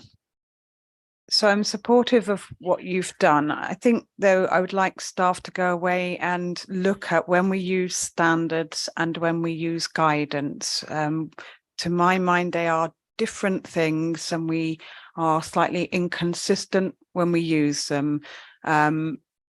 So standards are you must meet, otherwise you haven't reached a bar. Guidance is helping you meet those or giving you some help along the way. And at the moment we use them a bit interchangeably. And I think we need to be clear and include both. So if staff could go away and look at those 2 words and make sure you've got them used in the right way in the right place. Thanks, Lynn. Ross. Yeah, fully agree with you, Lynn. And I think the way I think about it, and maybe we should clarify in the document if members agree, when we're talking about the top half, delivering global standards, it should always be standards, because that's the board's standard setting activities and it's work where the output is a new standard of some sort. And where we're talking guidance, that's inspiring implementation, where we might do other work that helps support the application of the standards, but it doesn't necessarily have to be a standard. And our work in inspiring implementation can always cause the board to take on a standard setting project, but then you're in the top half of the circle, and vice versa. You might decide you want to do other guidance outside the standards, but that falls into inspiring implementation. So just to come back, so I do agree with that. I think the other word that you used in that was though project, and when we had the discussion on differential reporting, I think we've always used project with an output being a standard, and I think we again need to think about projects more broadly in the inspiring implementation space. A project might be clarifying guidance, signposting, navigation. So I think we just perhaps ought to also look at the word project as well. Okay, thanks, Lynn. Kamira, Patricia, then Liang, then Claudia. Thanks, Chair. I agree with the recommendation. Only in the Team E, now we are saying advocate benefits of financial and sustainability information. So we are missing the accrual part, because it's not only that we are advocating, it could be cash-based, no, we are focusing on accrual. So that, thanks. Okay, so I think if we make that clear in the text, putting that in the box would make it very wordy. So I think if we can clarify that that's what we mean in the text. Okay, Patricia. Thank you. Maybe it's related to the previous comments, but I think it's necessary to better understand the relationship between financial reporting, sustainability report, and the advocates, because based on the figure, it's necessary to have public sector financial report, public sector sustainability report to advocate benefits of financial sustainability information. For me, it's not clear what is the relationship between, what is the view about the relationship between public sector financial report and public sector sustainability report. Maybe because we are in the beginning of the project. Then my suggestion would be to be careful in relation the connection in this moment. Maybe it's two different ways, not to try to connect in this moment that we are in the beginning of the project, sustainability reporting project. Thanks, Patricia. Ross. Yeah, thanks, Patricia. Actually, I had a similar reaction when we were working this through on the staff side, because I said, well, we don't know what the standards are going to look like yet. We don't know when we're going to have them. And we kind of had a back and forth with staff and discussions with others. And I was convinced that because this is the strategy, we need to set out how we think the link is now as we start setting our work, because as soon as we get closer to an actual sustainability standard, inevitably the question on their implementation starts to come about, and we don't want to have nothing in the strategy on it. So that's why we've got text in there the way we do. But I mean, I don't think we can elaborate much more than what's in the document at this time, because we're really at the beginning of the process. I mean, a lot of the emphasis is around connectivity between sustainability and financial reporting information. So I think, and actually that's one of the pluses of us as a single board actually setting both sets of guidance.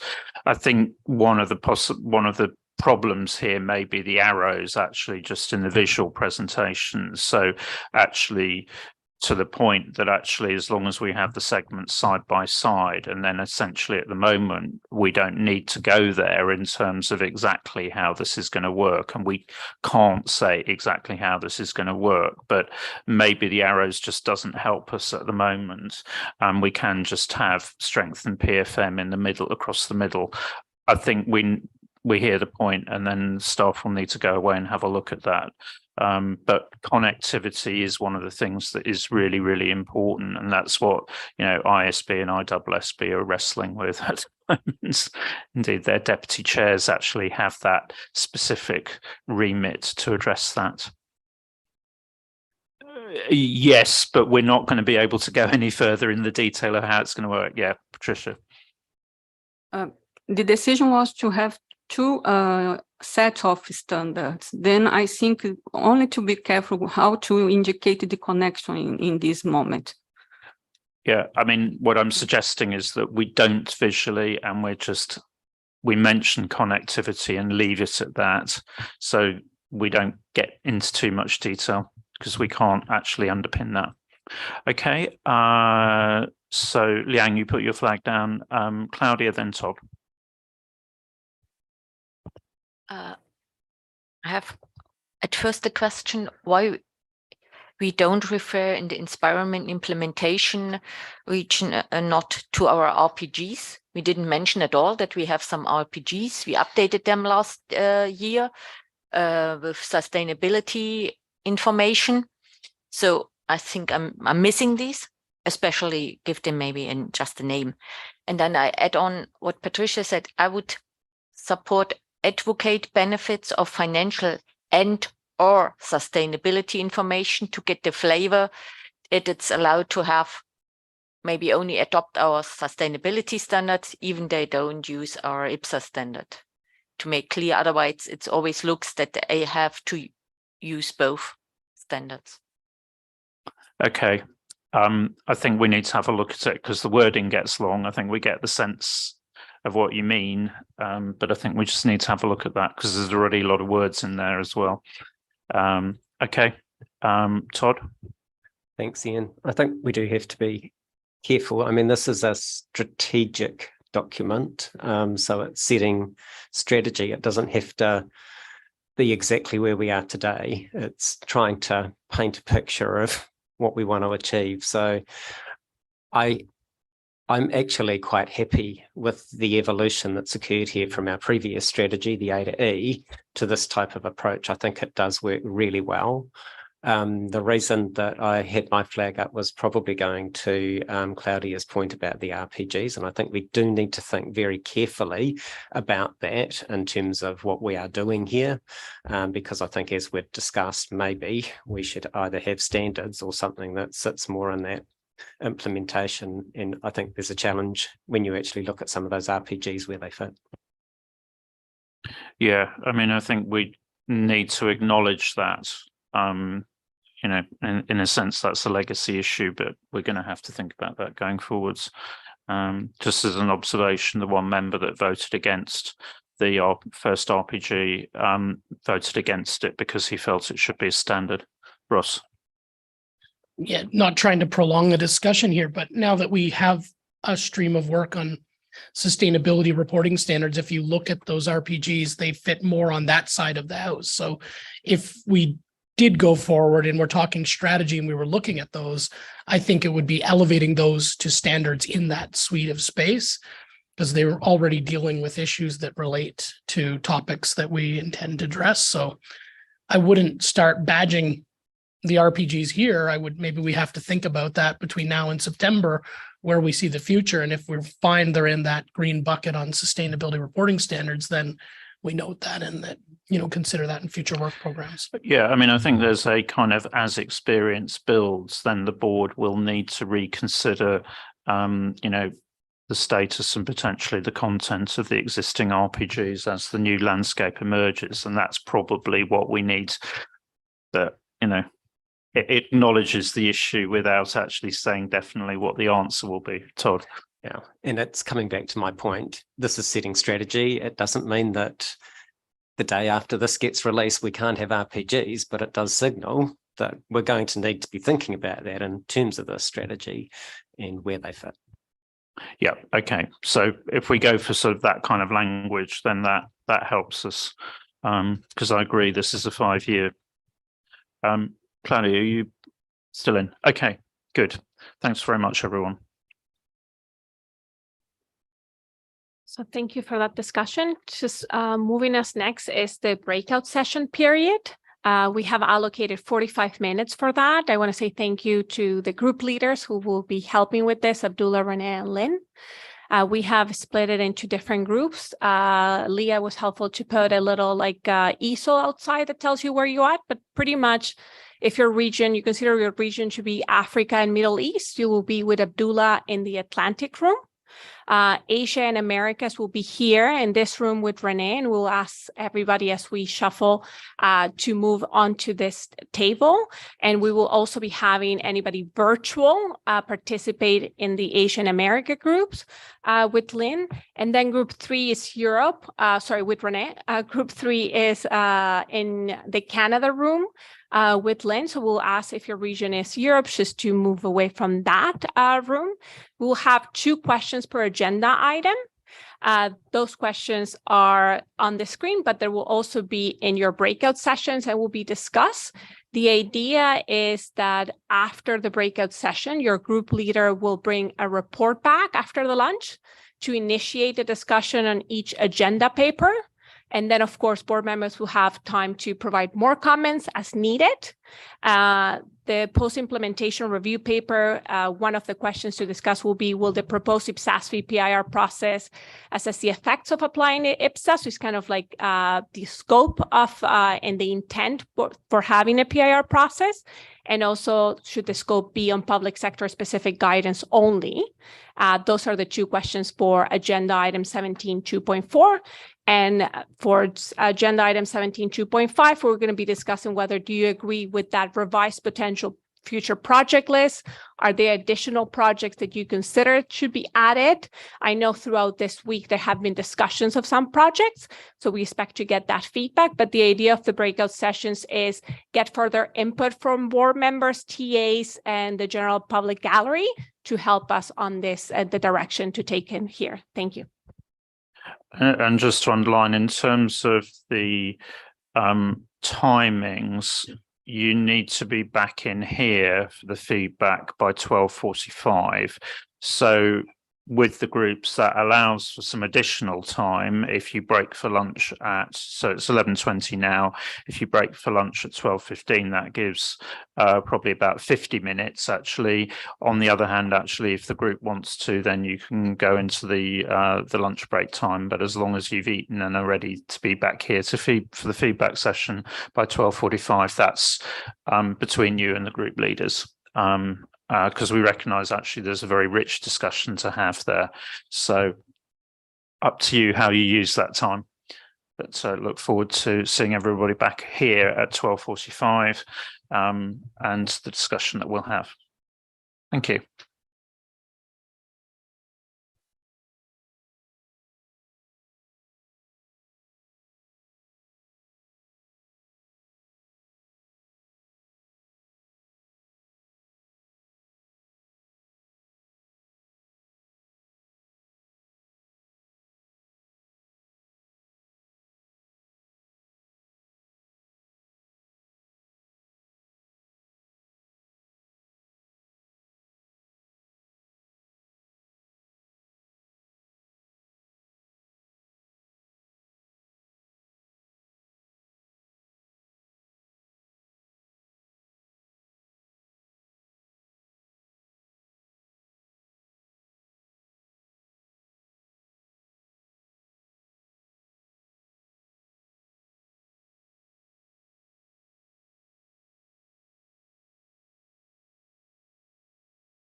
Okay, so welcome back, everyone. This is the breakout session between now and about 12:15 for the next 45 minutes. We will be talking about gathering some insights and some perspectives on two particular topics in support of developing our strategy for the next period.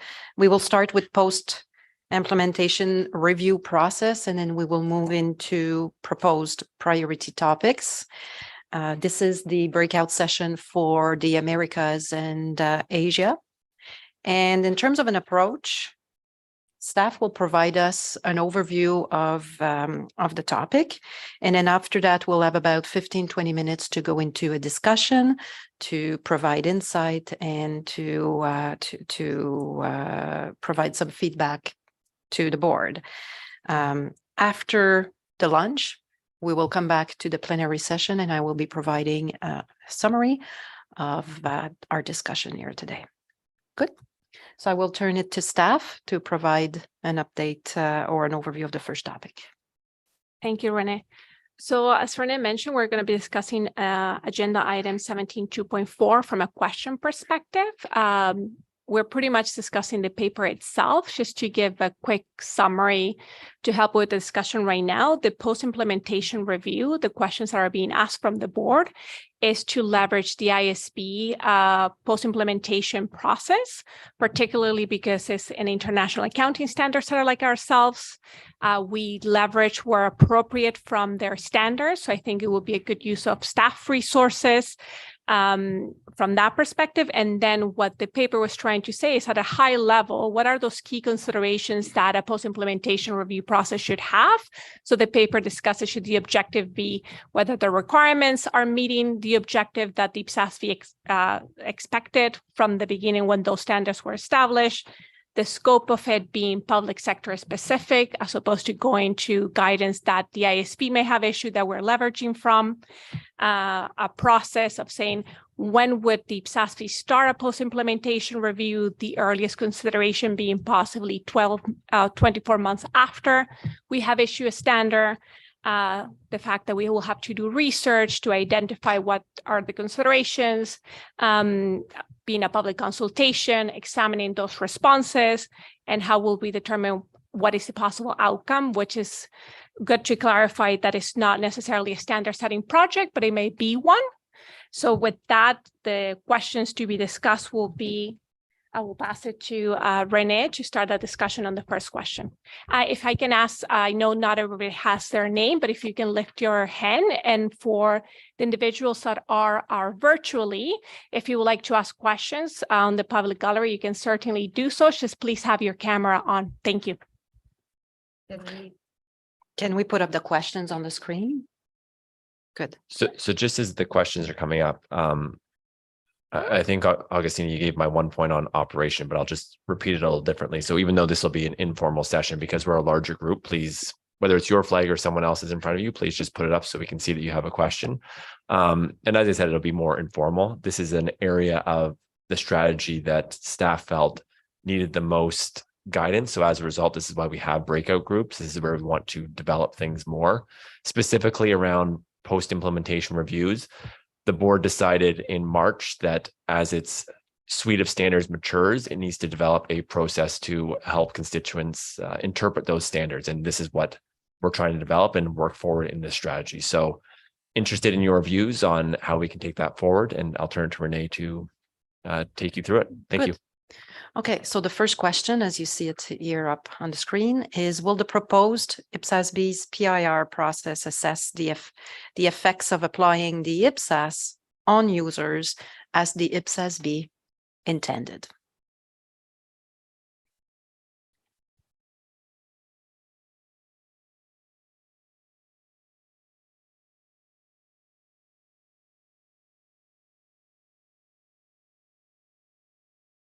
Clyde? Yes. Okay. We'll go with Clyde first, and then we take. Just, I guess, just helping to get the dialogue going. So as my sign would indicate, I am the chair of the Canadian Public Sector Accounting Board, And as many of you may recall from a conversation, I think in September, we have a post-implementation review process of our own, and we have some experience going a number of years of dealing with post-implementation reviews. So in respect of the first question that you've posed, Renee, my answer would be yes. That has been in our own due process manual, that our post-implementation review, and I'll just read, assesses the extent a new standard or major amendment achieved its intended objectives. So this would be very consistent, certainly, with what we've outlined ourselves. The development will test my memory a little bit, but to the best of my knowledge, this post-implementation review process is something very consistent across all the boards in Canada. And I know that they take a close look at what's going on internationally, so I wouldn't be surprised that some of this should align relatively closely with what's happening, in terms of ISB, for example, in terms of their process. So I would indicate from what we've done, this is pretty much an expectation of users as well as preparers for us to kind of link this back to the intended objectives of the standard. And so that it seems logical to me. Good, thank you, Clyde. We'll go to Takeo, then Scott and Todd. Thank you. I generally agree with staff's recommendation. And one point I'd like to raise is segment reporting. It is coming from IFRS, but I recall that some previous meeting we are discussing about the PIR regarding segment reporting. It's old standard in IFRS area. So is that excluded from this project? That is my question. Thank you. Do you want to respond, Augustina? Thanks, Takeo. I think the thought was right now we haven't really done a detailed evaluation of what are the possible projects from a PIR perspective.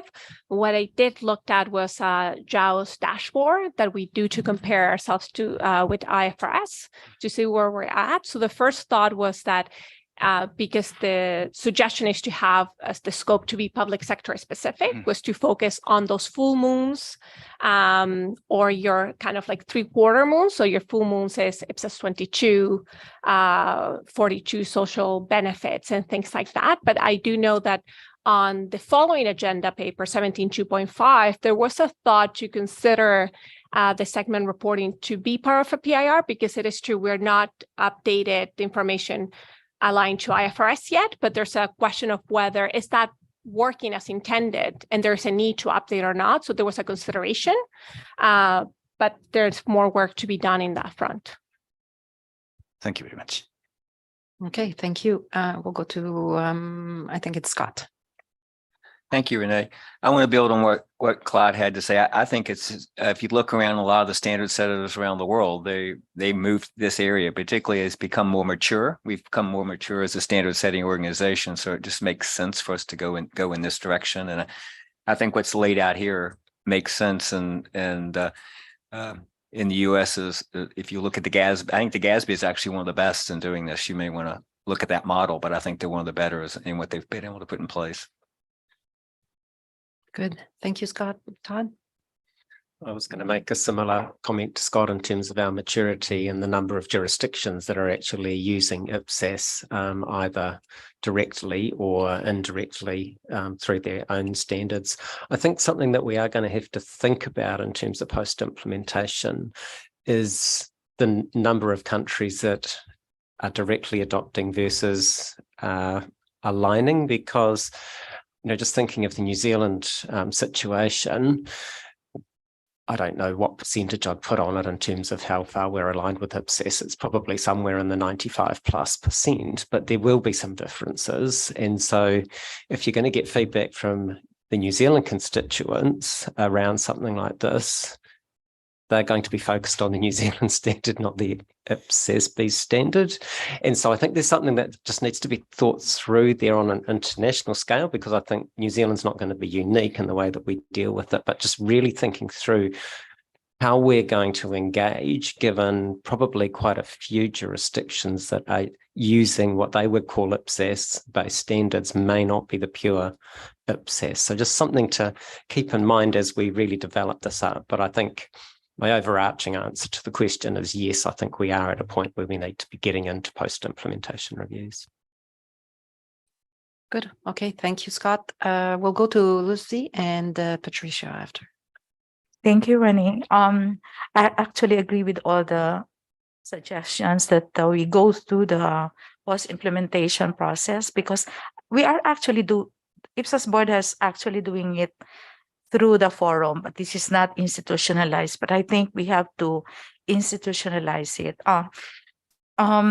In our jurisdiction, the Commission on Audit is the standard setter for accounting and auditing, and it is always a step in the process to go back to our auditees or constituents, whether they implement the rules and regulations as intended, and we get also their issues, their concerns on the standards, on the regulations, so that would be an opportunity for us to improve the standards that would be more operational or effective for the users. So I believe that we have to have an institutionalized post-implementation review process, so that we can see we would be able to respond to the needs of our constituents after a standard has been issued, for instance, and it will also dictate the board's future work plan, and it will also help us prioritize which of these concerns we have to address, and perhaps of course we might be considering also engaging the assistance of the standard setters in the different jurisdictions, so that they can get the concerns of their constituents and then submit those to us, because IPSASB has, I don't think IPSASB has no enough resources to do the post implementation by itself. So we really need the assistance of all the standard setters in different jurisdictions, so that what we get, the information that or the concerns we get, are already the consolidated or the most important concerns that the board can consider for its future projects. Thank you. Okay, great. Thank you, Lucy. There's 5 more flags. So on that particular question, and then we'll move to the scope question. So if we can keep our comments to whether we think that the proposed process is an effective one, right? And we'll try to keep it at that. So Patricia, then I'll go to Mary, Jack, and Noriati. Thank you, Jack. You asked before me. Okay. Okay.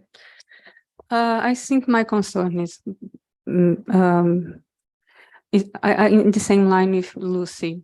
I think one of the challenges is to get the information about the what are the main methods for interest for some jurisdictions. I think some effort is necessary to active the information about the jurisdictions. And in specifically for in terms of the research, I can understand, for example, what is this IPSASB interpretation group? What's the link with the IPSASB interpretation group with the in this moment to indicate the priorities, and for for determining priorities, like how establishing the item C, paragraph 13, it's necessary to be information about the jurisdictions, especially that apply IPSASB. I think it's very important. I think the other question is related to the second question, then after I present my comments. Okay, thank you. Agustina or Dave? Regarding your question on the interpretation group, I know it hasn't been established yet.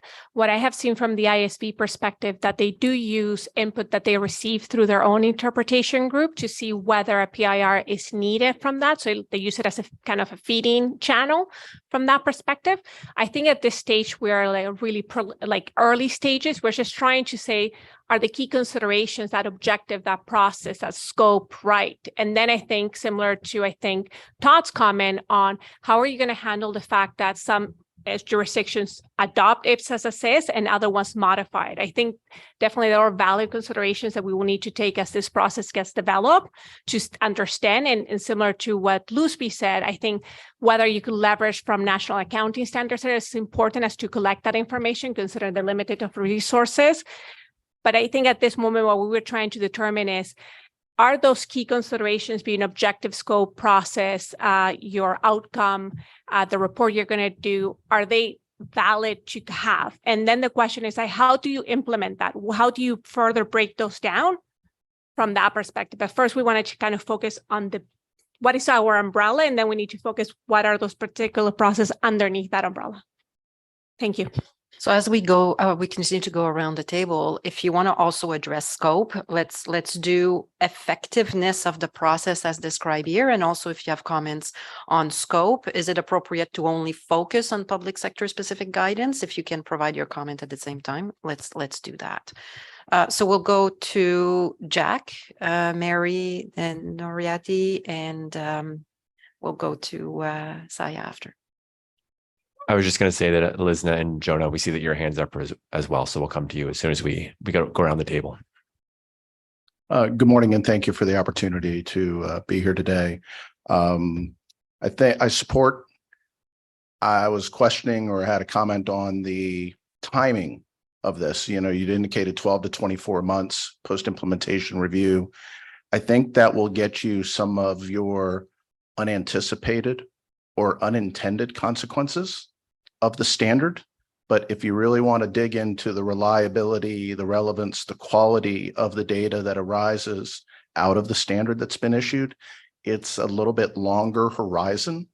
Scott alluded to the GASB, participated in a couple of PIR focus group meetings that have occurred in years 3 through 5 on some of those standards. And those tend to get you, a lot more robust discussion rather than complaints about how hard it was to implement and some of the unintended consequences that arose. So I would caution you on the timing of when those PIRs would begin. That's a great point. Okay, thank you very much. Mary? Thank you. My point of view is so fundamental, and I support the process for PIR. However, there is so many different circumstances in every jurisdiction by jurisdiction, and so how to measure the effect in such so complex circumstances, and so we have to include so many aspects of the environment of jurisdictions, and so we have to design and what we expect to this PIR, and so we have to identify and design the PIR process strictly. Thank you. Okay, thank you, Mary. We'll go to Noriati and Saya after that, and our virtual participants after. Thank you, Renee.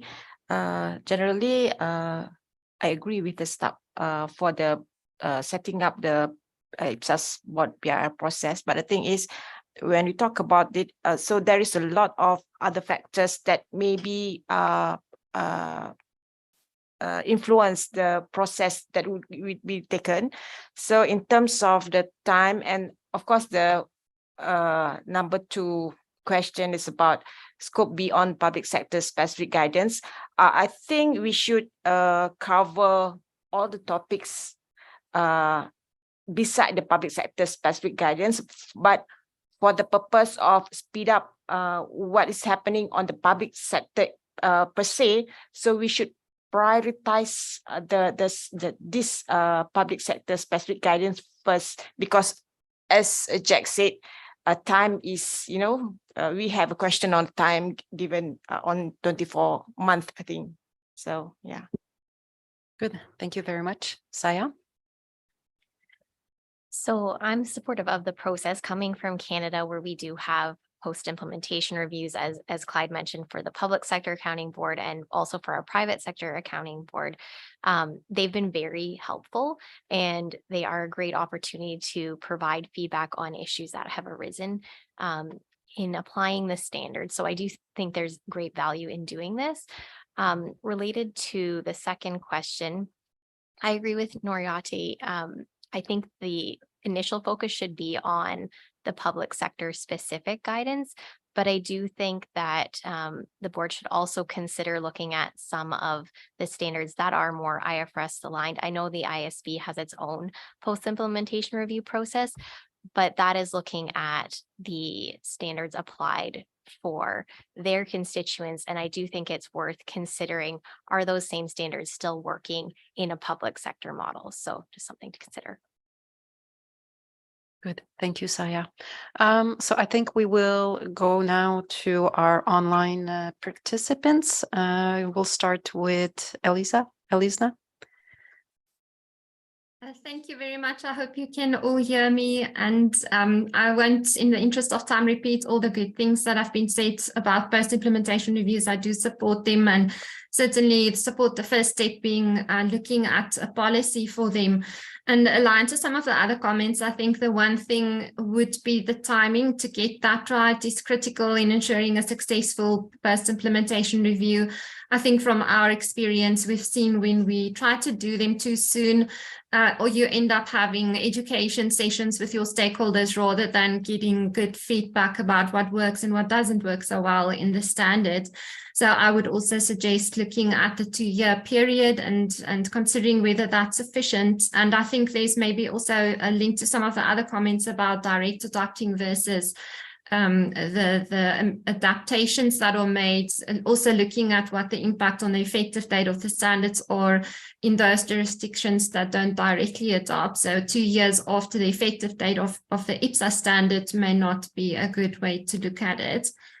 I think just also on the scope question, certainly in our experience, often the stakeholders require us to look at the areas that are private sector aligned and to help them out with those requirements more than the public sector specific standards. I think when we develop public sector specific standards or parts of private sector standards that are public sector specific, we do get a lot of good feedback when we initially do the work to develop the requirements, and that usually works well in practice thereafter. It's rather the private sector areas where they struggle in practice. That's just from our jurisdiction's experience. Thank you very much. Great. Okay. Thank you, Elisa. Jonah? Yeah, thank you very much. I think from the word go, I want to agree with the review process. The only thing that I want to mention here is whether on the effectiveness of that review from the user's perspective. From the reporters, I think we are well covered, but from the user's perspective, in terms of understandability and the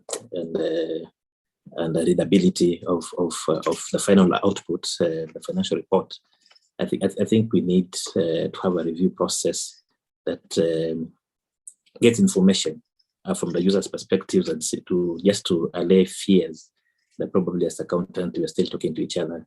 And from the populace, the accountability that they seek to hold entities probably is not coming through. So I agree with the review, but the effectiveness, how we will reach out to the users and get information from them will be quite useful. Thank you. Great, thank you, Jonah. We'll come back. Oh, Augustina, you want to respond? So thank you for everyone for the comments. I think some of the comments specifically on the time seem really relevant, particularly considering that some jurisdictions do not necessarily adopt the IPSAS when they get published, rather they adapt. And so whether basing that the earliest at 24 months may not be relevant to obtain everybody's input. So I think that's really good. I think the thought did cross our mind of saying the scope to be broader to consider whether there is a public sector reason to depart sometimes from the alignment. So I just wanted to say thank you for that. And John is just saying, how do you get the input from users? It's not something that we definitely will need to dive a little bit further to see what other standard boards do as to obtain that. It will be interesting to see. Thank you. Okay, great. We'll just complete the round here on the PIR. So I have Liang, who hasn't spoken yet, and then we can go back to Todd, Patricia, and Luzvi. Thanks. Actually, I have a comment regarding the question 2. I totally agree that because we have limited resources and our focus may be first on those public sector specific guidance. But I would like to remind that maybe we should not ignore those guidance issued by IPSASB, but we just aligned in our standard. Because my experience to apply those standards such as revenue, lease, financial instrument, and etc. Actually, many industry and many sector has its own issues when adopt the standard. So I expect that there may be chance that when public sector applies this standard, we may have different issues to those private sector. So I think maybe we should also have a look of those guidance issued by IPSASB and applied by us. Thank you. Good, thank you, Liang. Let's go back to Patricia, then Todd and Luzvi. Thank you. It's only commented that the jurisdictions are in different stages in the implementation process. It was commented before, but I think we be careful how to ask for jurisdictions to give input, because if the post implementation was based on only in the experience of implementation, maybe it's not possible to capture some issues specific for different jurisdictions.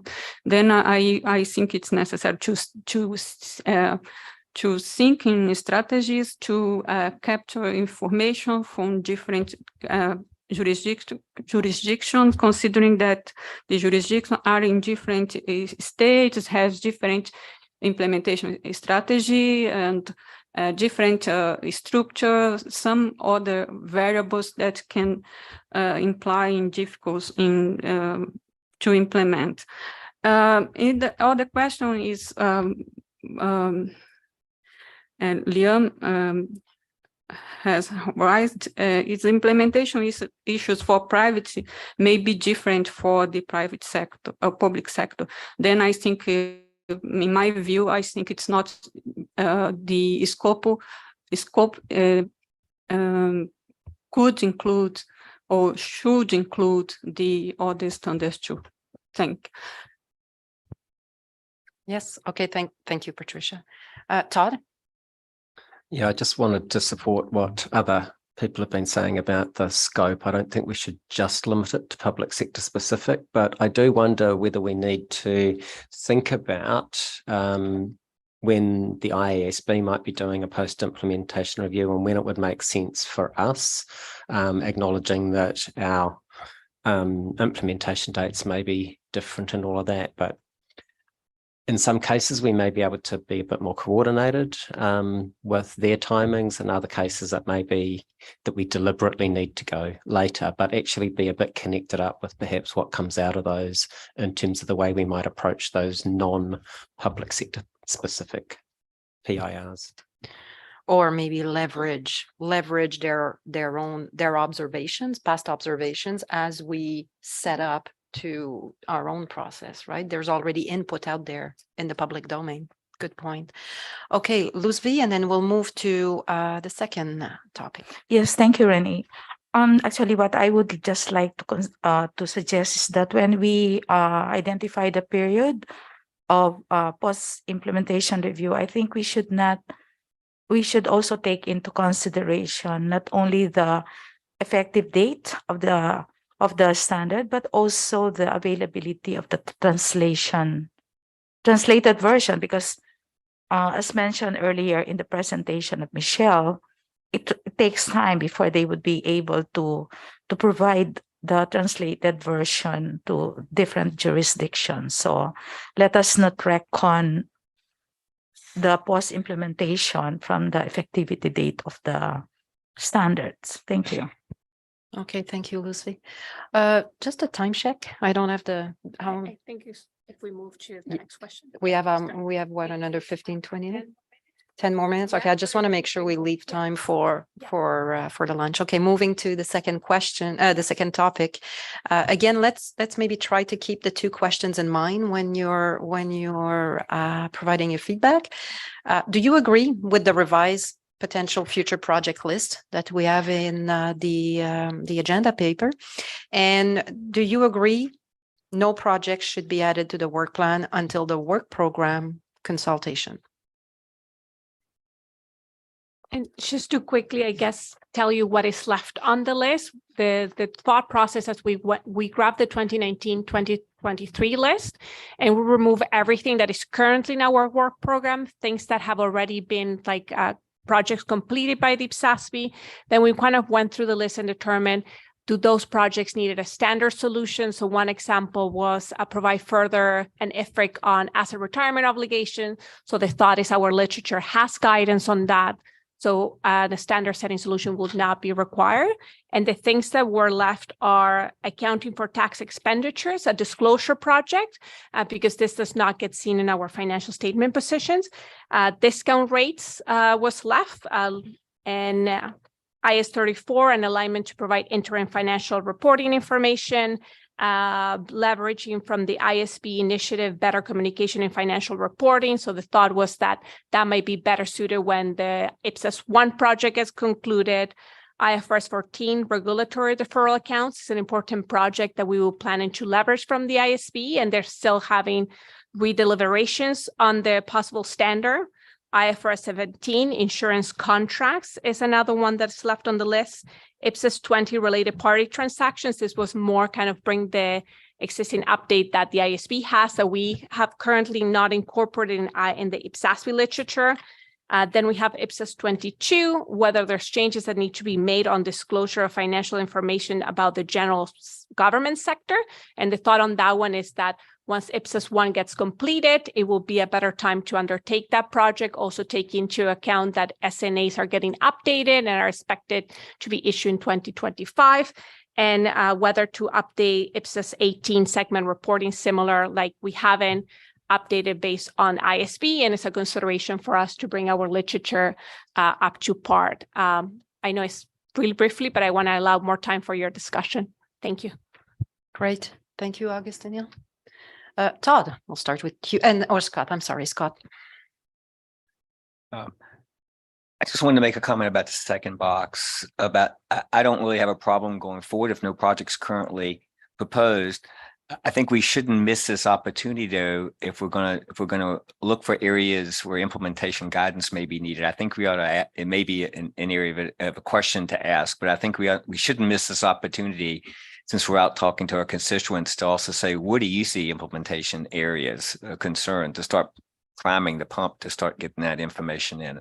Since that's an integral part of our strategy going forward, I wouldn't want to miss this opportunity since we are communicating with our constituents. And just if I want to clarify, your thought will be possible to have, I know we haven't discussed SMCs yet. Right, but that it's But kind that of will be a consideration. I think it's an SMC, but I think it relates to the second box. Thank you. Yes. Okay, thank you. Todd? Thanks, Renee.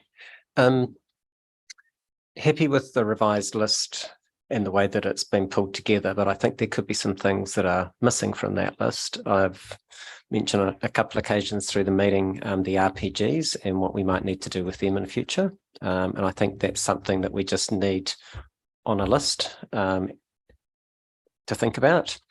And in addition to that, we had a public sector standard setters forum recently in Cascais, and there were some topics discussed at that forum. There's probably only a couple from that forum that I think we might need to think about in terms of future projects. One of those ties in with one of the RPGs, which is around a standard on service performance. But there was another one from that forum around disclosure on risk concentration and constraints, which was something that the GASB had done that we discussed, and it got quite a lot of support in terms of a project for the board. So I'd like to think that we added to that future project list in both of those areas. And then going to the point that Scott raised, I think we do need to think about the opportunity we have here. You know, we're not going out all of the time and in front of our constituents. And in addition to thinking about, you know, post-implementation review possibilities or that end, do we need to get a read from our constituents through this process about the relative importance of sustainability projects versus financial reporting projects, and you know what the next sustainability or the next financial reporting projects are the most important from our constituents? So I think there is some thinking that needs to be done there, given that this is an ideal opportunity to at least engage them, regardless of whether we've got the capacity to do those projects in the next year or 18 months or whatever. It is an opportunity to think through. Right, and on the back of a similar consultation by the IPSASB right now, actually asking about their own priority projects. Okay, so we will go to Camira, Marie Patricia, and Noriati.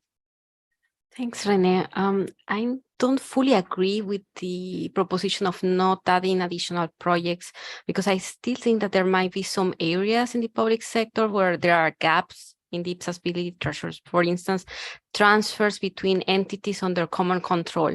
So where there are, I don't know, transfer from one sister entity to the other, or from one parent, that is not addressed right now in the IPSAS literature, and perhaps that is something of interest. So we could use the consultation to ask. And also on discount rates, I see that that one was deferred like for the mid period. So not included in this consultation, but in the mid period.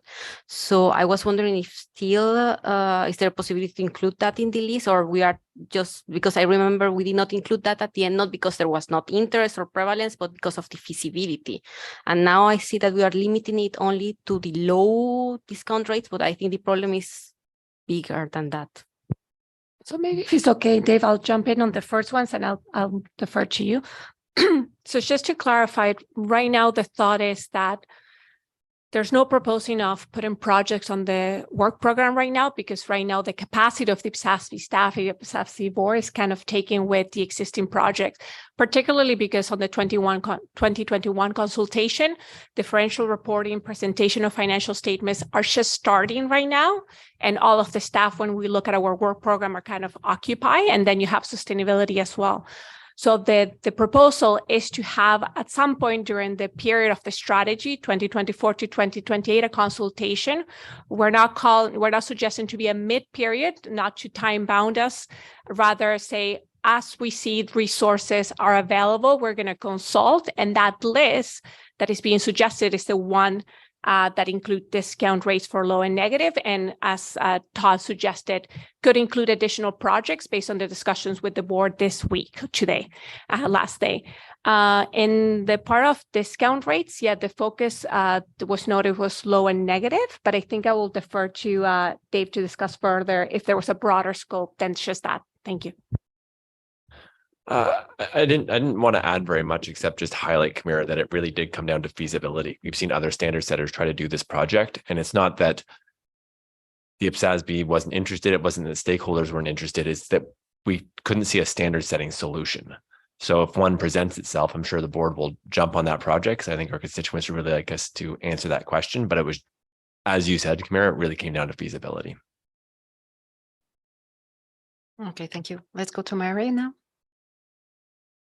Yes, thank you.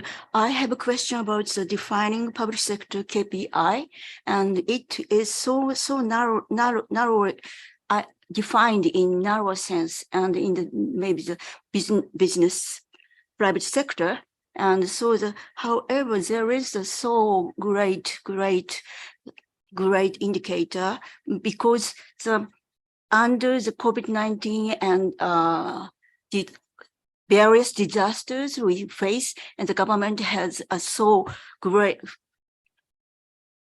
expenditure, government expenditure is increased. And so maybe related to the RPG1, fiscal sustainability, long-term fiscal sustainability is so challenging for the government. And so we have to keep mind in the such kind of broader sense KPI for the government. And so it will be useful for the maybe the differential reporting countries criteria to evaluate their performance. And so it is so important and significant, increasingly significant. Thank you. Thank you, Mary. Trisha, Noriadi, and then we'll go to Elisna on online. Okay, thank you. And I would like to ask to include the themes that I present during the retirement benefits, because I think some area was not addressed yet. And I would like to understand how many time or what's the possibility to include or not other projects. I think it's important to indicate that in 2 years I can include 2 major projects or one. I think it's important, like in the middle period consultation, because I can manage the expectations. Yeah, thank you. Great, thank you. Noriadi? Generally, I agree with the potential project list, but I think in my mind, it should be also focused on the our existing sustainability reporting project and maintenance activities with limited staff resources. And it will be good to see the tabulation of the staff allocated to the timing for each project, maybe over the 5 years period. Thank you. I just should have clarified. So this is specific for the financial reporting project. For sustainability reporting, the IPSASB is undertaking climate-related disclosure and has said that we will undertake general disclosures and biodiversity. So at this point, there's no recommendation to start a new one, but as capacity comes and funding comes for sustainability, the expectation will be to start those 2 projects. So that will be the frame from that perspective. Thank you. Okay, great. Patricia, are you still in or no? Okay, great. Okay, Elisna, up to you now. Thank you very much. I think the only kind of major thing that I was wondering about is whether there's possibility to prioritize some work on materiality. I think linked to some of the board's discussions during the week as well, that could be helpful. I think I noted it as something to be delayed for the mid-period work program consult as part of a broader project. And it was also linked to the decision that would be made on presentation of financial statements. But I think we the board had gotten to limiting that to work on IPSAS 1 only. I don't see that it's necessary to delay work on materiality around that. So I think that could help with a lot of issues that exist in the environment. I did just question from the list whether there is really a need to look at IFRS 17. I think the board had heard that it's not really applicable, but that's, I guess, up to them. And then I just had one question, what the nature would be of the projects that are linked to existing standards, whether that was sort of along the post-implementation review lines. Thank you. Thank you, Lisa. And just to clarify, we're referring to the projects IPSAS 2022 and IPSAS 18? That's correct, yes. Yeah, so I think the thought on IPSAS 20 and 18, the thought is there's 2 points. One is there a PIR that may be needed to determine if they need to be updated? And could you possibly go out and seek input from a post-implementation review?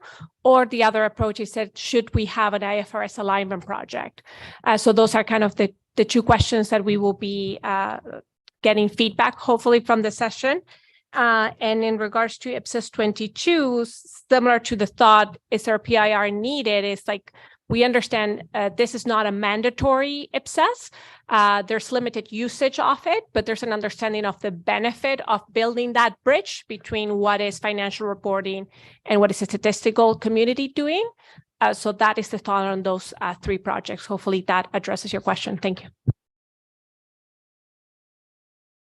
Okay, great. I think that sums it up. This was a great conversation. We gathered a lot of good input. Oh, actually, we do still have a comment from Takeo. So we'll close with Takeo. Oh, and Luzvi. Okay, so we still have more. So let's go through those 2, and then we can close the session. Yeah, my comment is not so big one.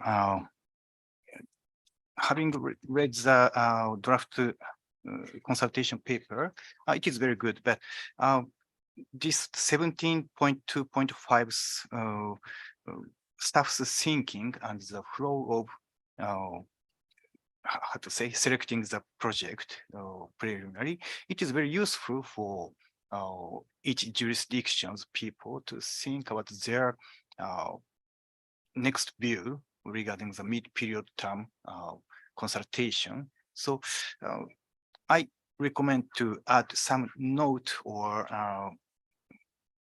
additional paper regarding this long list of each project and why you do not pick up this time each project. And I think what you're asking, Takeo, is whether we're going to include an appendix to say, yes. So it's similar to the last consultation. There will be appendix discussing the projects that would be considered at some point during the strategy period, and we'll have the analysis. We just thought that first we needed to discuss them with the board to create that, and then this will come to the board later on in Q3 for their consideration. So there is an appendix that will need to be added. Thank you. Thank you. Okay, thank you, Augustina. Luzvi? Yes, thank you, Renee.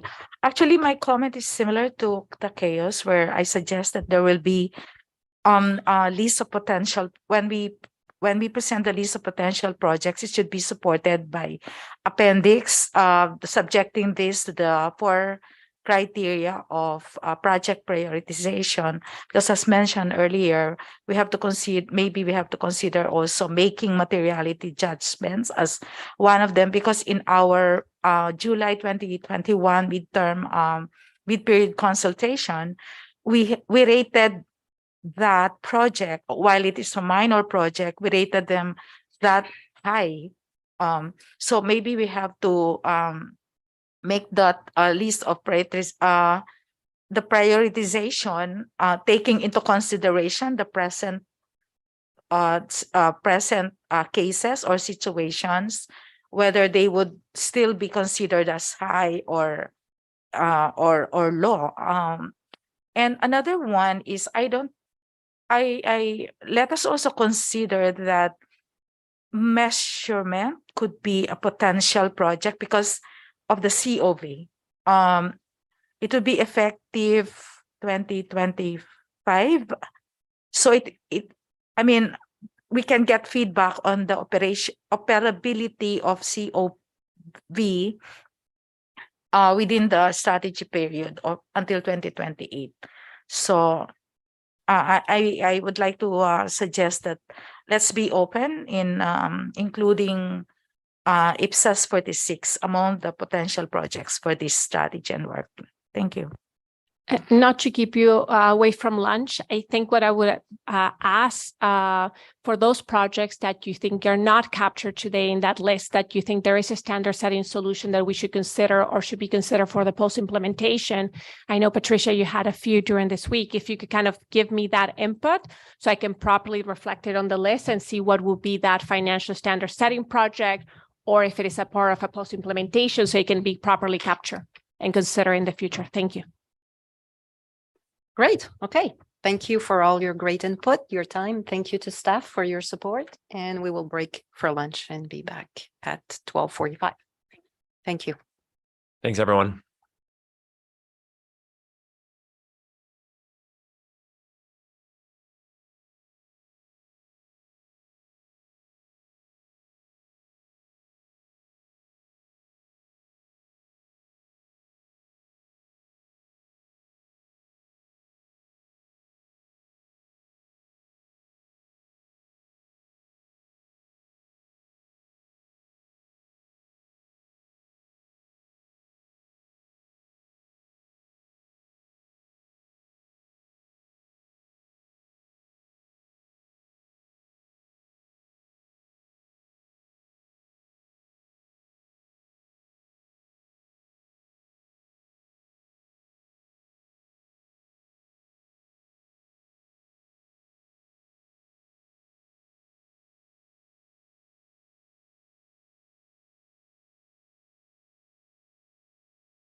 Okay, so there was a lot of discussions going on, which is good. We want plenty of discussion and debate at this stage. What I was going to suggest is we kind of do just 2 rounds of feedback on the 2 different areas. So we'll do the sort of PIR one first, and literally get the feedback from the 3 groups, and then we'll go around in terms of the projects. So thank you, everybody, for the participation. So what I'll simply do, because you have discussed both papers during your breakout sessions, we can move to the report back, and we'll start with Lynn in Europe. Thank you. Okay, so we had a good discussion, and I think we had a broad level of agreement, although if not, then I'm sure colleagues can step in. So I guess in terms of the post-implementation review, we agreed that it's beneficial to leverage the IASB process. We also had a discussion about whether or not it should focus on public sector specific standards or the entire suite of IPSASs, and felt that in scope should be all standards, but do that in a pragmatic way. So have a good view of how you might prioritize, because you're going to set an expectation sort of very wide, and so you're not going to be able to achieve that. So think about how you prioritize that. In terms of the process itself, one of the things that we talked about was the feedback from the Standard Setters Forum about incorporating into a post-implementation review process those areas where jurisdictions that indirectly adopt IPSAS, where have they changed or interpreted or adapted the IPSAS, and having a view of that as part of the PIR process as well. We also had a bit of a discussion in terms of the interpretation group and how that linked between the interpretations group, how the CAG could be used to work with the interpretations group to get feedback on topics that should be considered, and having a clear view on how the interpretations group works with the board as well. Does the interpretations group bring recommendations to the board? Does it identify topics for annual improvement programs? So having a think about how it works with other parts of the processes. But we did like the idea of post-implementation review sort of being very much a sort of push process and a proactive process from IPSASB, with the interpretations group balancing that with a reactive sort of process as well. So having that both a proactive and a reactive processes in place to get feedback post-implementation, we thought was really positive. Great, thank you.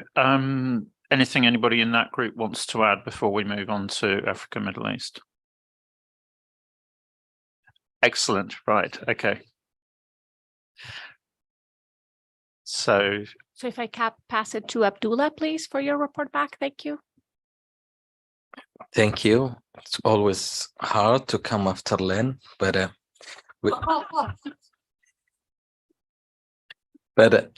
we'll say that we had full agreement in our group, and yes, we agree on leveraging the ISB process. We had an issue with the timeline, which is the 24 months. We thought it was too short. We looked into a number of reasons for that. First, of course, the translation, especially it was coming the first thing this morning. We looked into the endorsement process, since most of the jurisdiction are indirectly adopting the IPSAS. We said you need to have at least 2 sets of financial statements, so that would go beyond the 24 months. Also, we discussed the effective date. Based on that, we thought that 24 months could be extended. We did not. We agreed on the the process. We did not go into detail who should do who, but in general, the process was right. And one of the issues also related to one of the question, if any of the jurisdictions that was in the group that was having some post-implementation review, and yes, but it was highlighting that it has to be segregated into one, issues related to the standard itself. The other one would be something related to the implementation of the standard, because sometimes it would go into general issues. And the second one, should it be only public sector specific? Then we are agreeing with Europe. Yeah, it should be the full suite, but you have to be pragmatic with the prioritizing the public sector specific. Thanks. Thank you, Abdullah. Any other comments from the region that want to add? Okay, with that, we'll move to Renee, Asia and America. Thank you. Yes, thank you. Thank you very much. In terms of the first question, so generally, our participants agreed with the approach. Outreach, in the category of how to outreach, think about users of financial statements, not just preparers. Find a way to incorporate the various audiences when we go out for comments. And also consider that we have direct adopters and indirect adopters, and they may have a different experience in adopting the standards, and we may want to think about that in how we seek information. Collaboration too with national standard setters, that cascading effect to get to as many implementers as possible or users as possible, and then finding a way to collaborate. The time period, we also raise the time period. What I would add, building on Abdullah's comment, is that typically in years 1 and 2, the type of feedback we get is just the growing pains of implementation, right? Whereas if we wait longer in years 3 to 5, we will get a lot more substantial comment about true issues, substantial issues with the guidance itself, and that maybe would be worth waiting for a longer period. And scope was all. We also commented on scope and agreed that while prioritizing public sector matters, we should also not forget about the private sector guidance in our literature, and there may be feedback on that private sector guidance maybe not being appropriate or being challenging to adopt, and that we should also reflect on the decisions we made as a board to align in those areas as well. Thank you. Thanks. So are there any other points from that group? Any sort of additional observations from anybody else, having listened to points that were raised by the other groups at all? Okay. Thank you for that. With that, we'll move to the next topic. And because you discussed it, I'm not going to summarize it again, so we can move into getting the report back, being the recommendation to revise the potential future project list, if you agree with that list or you disagree with it, and then prioritizing PIRs from a resource allocation. And I'll pass it to Lynn. Thank you. Thank you. So in terms of the discussion we had, we agreed with the removal of IFRS 5 and military assets from the list. We also suggested removing IAS 34, the interim financial reporting. We just felt it was enough to get people to adopt accruals-based accounts and do them once a year that we didn't feel it was. So we thought that should be removed. We also then wanted to add, based on the discussions yesterday, IPSASB cash flow statements as a potential project. And there were 2 projects that we felt, whilst they should be retained on the list, we should perhaps describe them differently or broaden them out. Discount rates where you've got low negative interest rates, we're saying, well, actually, we think that that's perhaps not the environment we're now in, but there should potentially be a discount rate project more looking at discount rates and where they're used in our literature and the coherence of that for the public sector. And the other one was on tax expenditures. Again, we felt that there were potentially, I think you're suggesting it's a disclosure project, but there were some discussions about whether or not it was merely a disclosure project or it should be a sort of potentially broader project than that. The other thing that we did discuss, that whilst we agreed that no project should be added to the work programme, there were two areas in the work programme list of potential projects that we found could be post-implementation reviews rather than immediately suggesting a project for them. And those were IPSAS 18 segment reporting and IPSAS 20 related party transactions that maybe we would be better off starting with post-implementation reviews to then inform whether or not we think a project should or shouldn't be on our work programme. Thank you for that, Lynn. Is anybody from the Europe group would like to add? No? So then we'll pass to Abdullah again. Thank you. Thank you. And the projects we thought should be included, budget information, IPSAS 24, since it was mentioned a lot in this meeting and in prior meetings.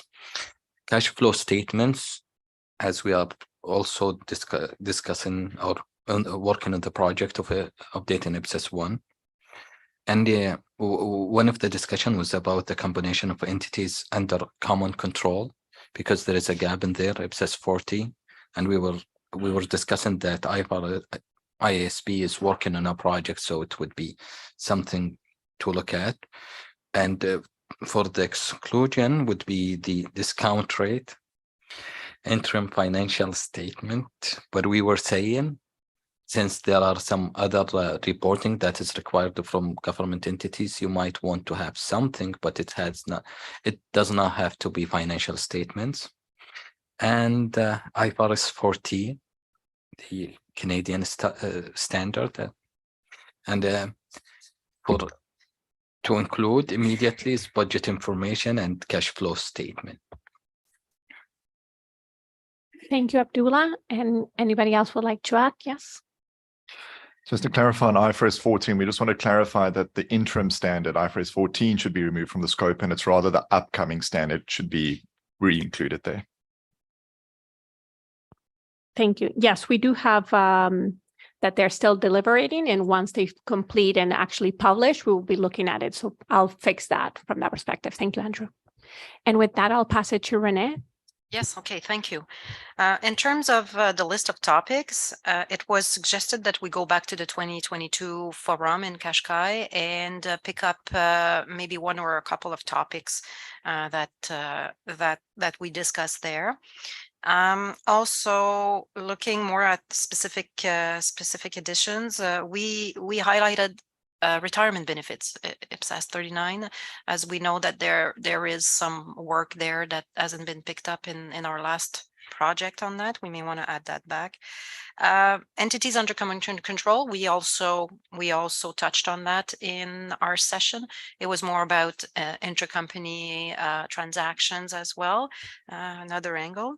And insurance contracts. So we had a question mark on IFRS 17, really challenging whether it was really a priority for the public sector, given the nature of those types of transactions. And then two other more general comments that we came up with, suggesting to ask constituents to weight the importance of the financial reporting program versus the sustainability reporting program, trying to get some feedback on which one should we put weight on, or what should be the weight on either as we move forward and make prioritization decision, getting some input on where constituents would like us to invest our resources given this shift in the scope of our mandate. And lastly, looking at the revision to RPGs as well, including the RPGs in our consultation, and maybe an SMC also on implementation issues, asking constituents what implementation issues they feel the board may want to undertake. Thank you. Thank you, Renee. And I'll open the floor if anybody from Asia or America would like to add to Renee's points. Okay, I'll pass it to you, Chair. Okay, so thanks very much, everyone. I think that it's been a very efficient process, actually, and getting a lot of very good points out. I think particularly, you know, that discussion around PIRs and interpretations. Clearly, we definitely are moving the thinking in that forward, and some very good nuanced points there. So I think you know, staff can take that on board, and you know, I think some good thoughts in terms of projects. So I guess before we sort of wrap up the item, I just want to sort of check, are there any sort of reflections or questions from staff on what you've heard?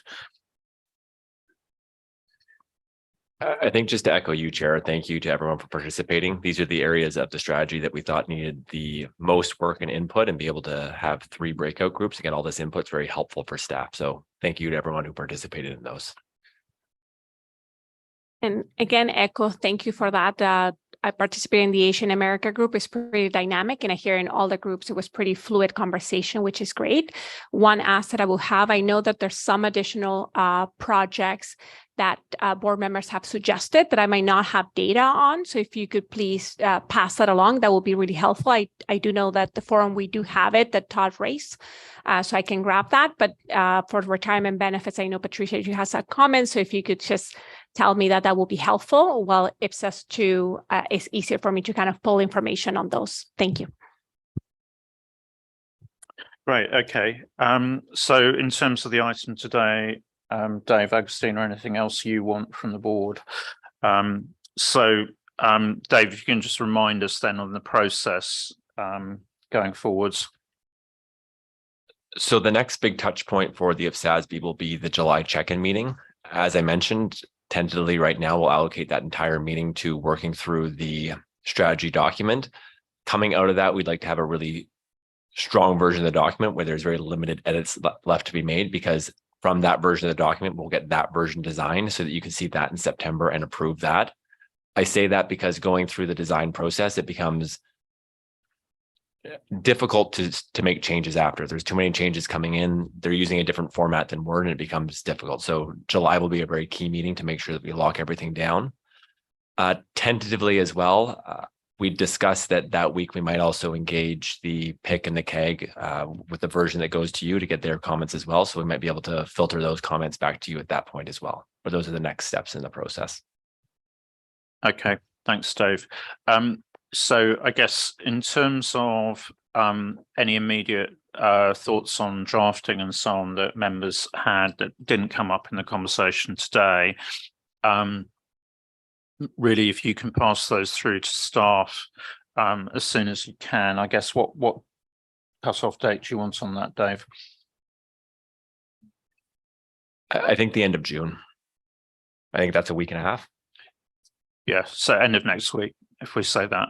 And then that will, you know, we can get those into the process. So good. I think that's it on that item. Unless there's any other comments anybody wants to make. Okay, so Ross, I think we now move into your roundup in terms of the week and the impact on the work program.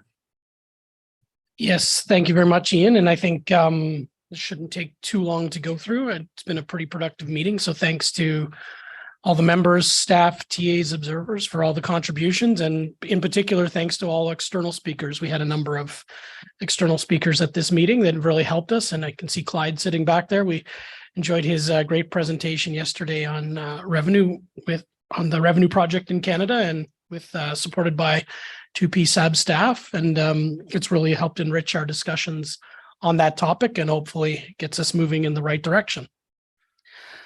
So with that, I just wanted to again, remind everybody that some of the achievements at this meeting. And the first one on the slide there is quite a big one. We've launched a whole new area of work formally with our sustainability work, including the approval of the project brief on climate-related disclosures. We've also finalized fully now the conceptual framework update project with the completion of the approval of Chapter 3 on qualitative characteristics. So big thumbs up to everybody for a job well done. You might remember from March, I used that same thumbs up. It's one of my favorite icons in the PowerPoint presentations. You might notice if you compare my slides to some of the other staff who do really nice slides, that I'm at the challenged end of the spectrum on visuals, and some are on the, so I try my best to put some visuals in, but unfortunately, well, John, you're in the same place I am, I think, in terms of it, but yeah, we're over there together.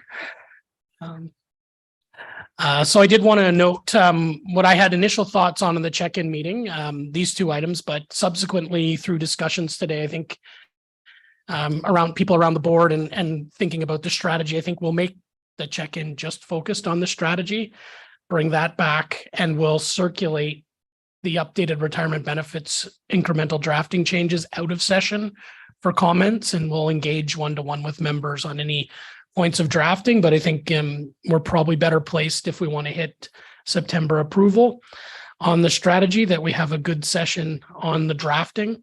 That will also set us up very well for any final discussions we need to have with the Public Interest Committee and the CAG before September. So in terms of sequencing, we haven't set dates yet, but I think we're going to have to find some time following the check-in or around the check-in to engage with both the PIC and the CAG to get their input. A few items that I've updated on the work program based on where we got. So I've improvements, as you noted, we didn't get back to it this week, but I think we just pulled it off. We're going to bring it back in September with an enhanced set of papers on each improvement that gives more background for members so they understand the nature of the proposed minor amendment. And with the hope that we'll be able to approve it in September. And also in September, I've been thinking and talking with some of the other staff about an enhancement to the improvements process going forward that will also pitch in September to board members fully to understand how we might be able to do it more incrementally over time and build on some of the thinking we're doing for our interpretations group as kind of a committee that we might be able to work outside the board meeting to get to review things before it comes to the board. But stay tuned. We'll talk more in September on this. Presentation of financial statements. The work program shows a project brief approval planned for September 2023. That might be a bit optimistic, but I'm going to put it on there as kind of a goal that we have the bones of a project brief there. But I think given the variety of perspectives that were shared and the amount of work we need to do with all the other work we need to do, we might not get there, but we're still going to stick with that on the work program, but let's see where we get in September. Natural resources, the board decided in March that we'd have a new stream to do the IFRS 6 alignment. I've just broken that out separately on the work program now that the board's agreed the changes to the timing of natural resources. I think we need to show those two projects separately because their timing's linked, but it might not develop in exact sync. Sorry, that's it on the work program changes for now, other than removing the things we've approved already and readjusting how those are shown. So I'll be posting that after the board meeting on the website like we always do. And again, we'll update in September further based on progress. And then I thought I would give a little bit of a sense of what the September agenda looks like, because again, it feels like a growing theme of ongoing approvals in 2023. And again, we've got a number of items potentially up for approval. So the strategy and work program is the big one. And that'll be the main focus for the September meeting, that we do get through that. Retirement benefits is also up for approval, IPSASB 49. I think we've had a really good movement through that item, and I think it's achievable, but just want to remind everybody of that. Project brief that I already spoke about. ED85 improvements. I'll bring that back again. And just to note that in terms of new discussions, for the first time, we'll be having a substantive discussion on our project to set sustainability standards. So we'll be working through the technical issues and bringing you first agenda papers.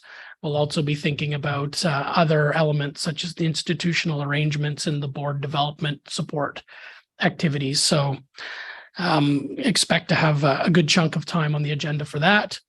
And differential reporting, we'll come back with more on the project objective and the staff plan or proposal for board members on how we're going to manage that based on the discussions we had yesterday. And with that, that brings me to the end of my update, and happy to take any questions or field any comments. Thank you. Thanks, Ross. Renee. Yes, thank you. The last slide wasn't an exhaustive list, was it? No, okay, thank you. Only approvals and key items. There's still everything else on the agenda. We wouldn't want you to disappoint you, Renee. If I put everything, we would have and needed certainly 3 slides. natural resources will be on there. You can rest assured on that. Any other comments? Okay. Well, I think we've now reached the end of a long, but I think very productive week, actually, as Ross showed us. I think we've had, as he mentioned, I think we've had a lot of good input from colleagues outside. So obviously we had the excellent input yesterday from Clyde and colleagues from IPSASB, which I think was really fantastic foundation for us to build on in terms of the primary financial statements IPSAS 1 project. We obviously had very good input from Claire on the International Audit and Assurance Standards Board. I thought that was really helpful in showing how you can get through an accelerated development process, in using various project management techniques and levering in external expertise.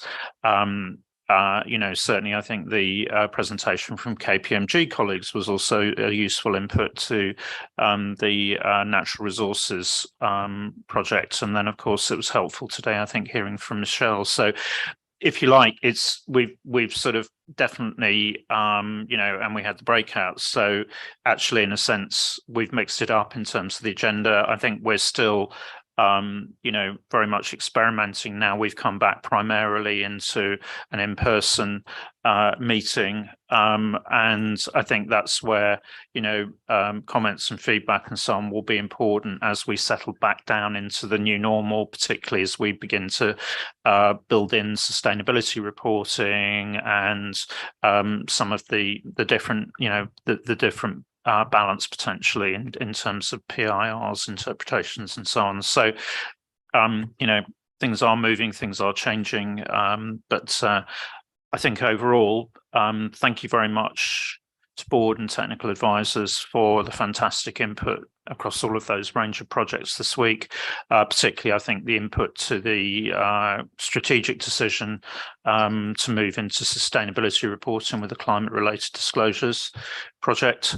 And thank you to staff as well for the great support they provided us with, particularly at a time that there was a considerable workload in finishing off those packages of the 4 new IPSAS and the updates, the conceptual framework.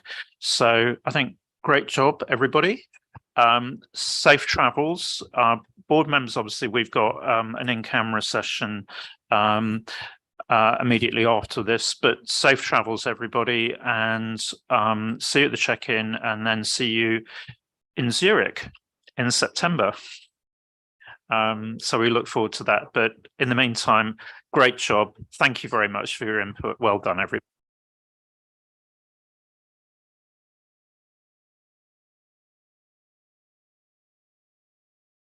So maybe if we just take a 5-minute break or so and wait for everybody else to clear the room, and then we'll get into the in-camera.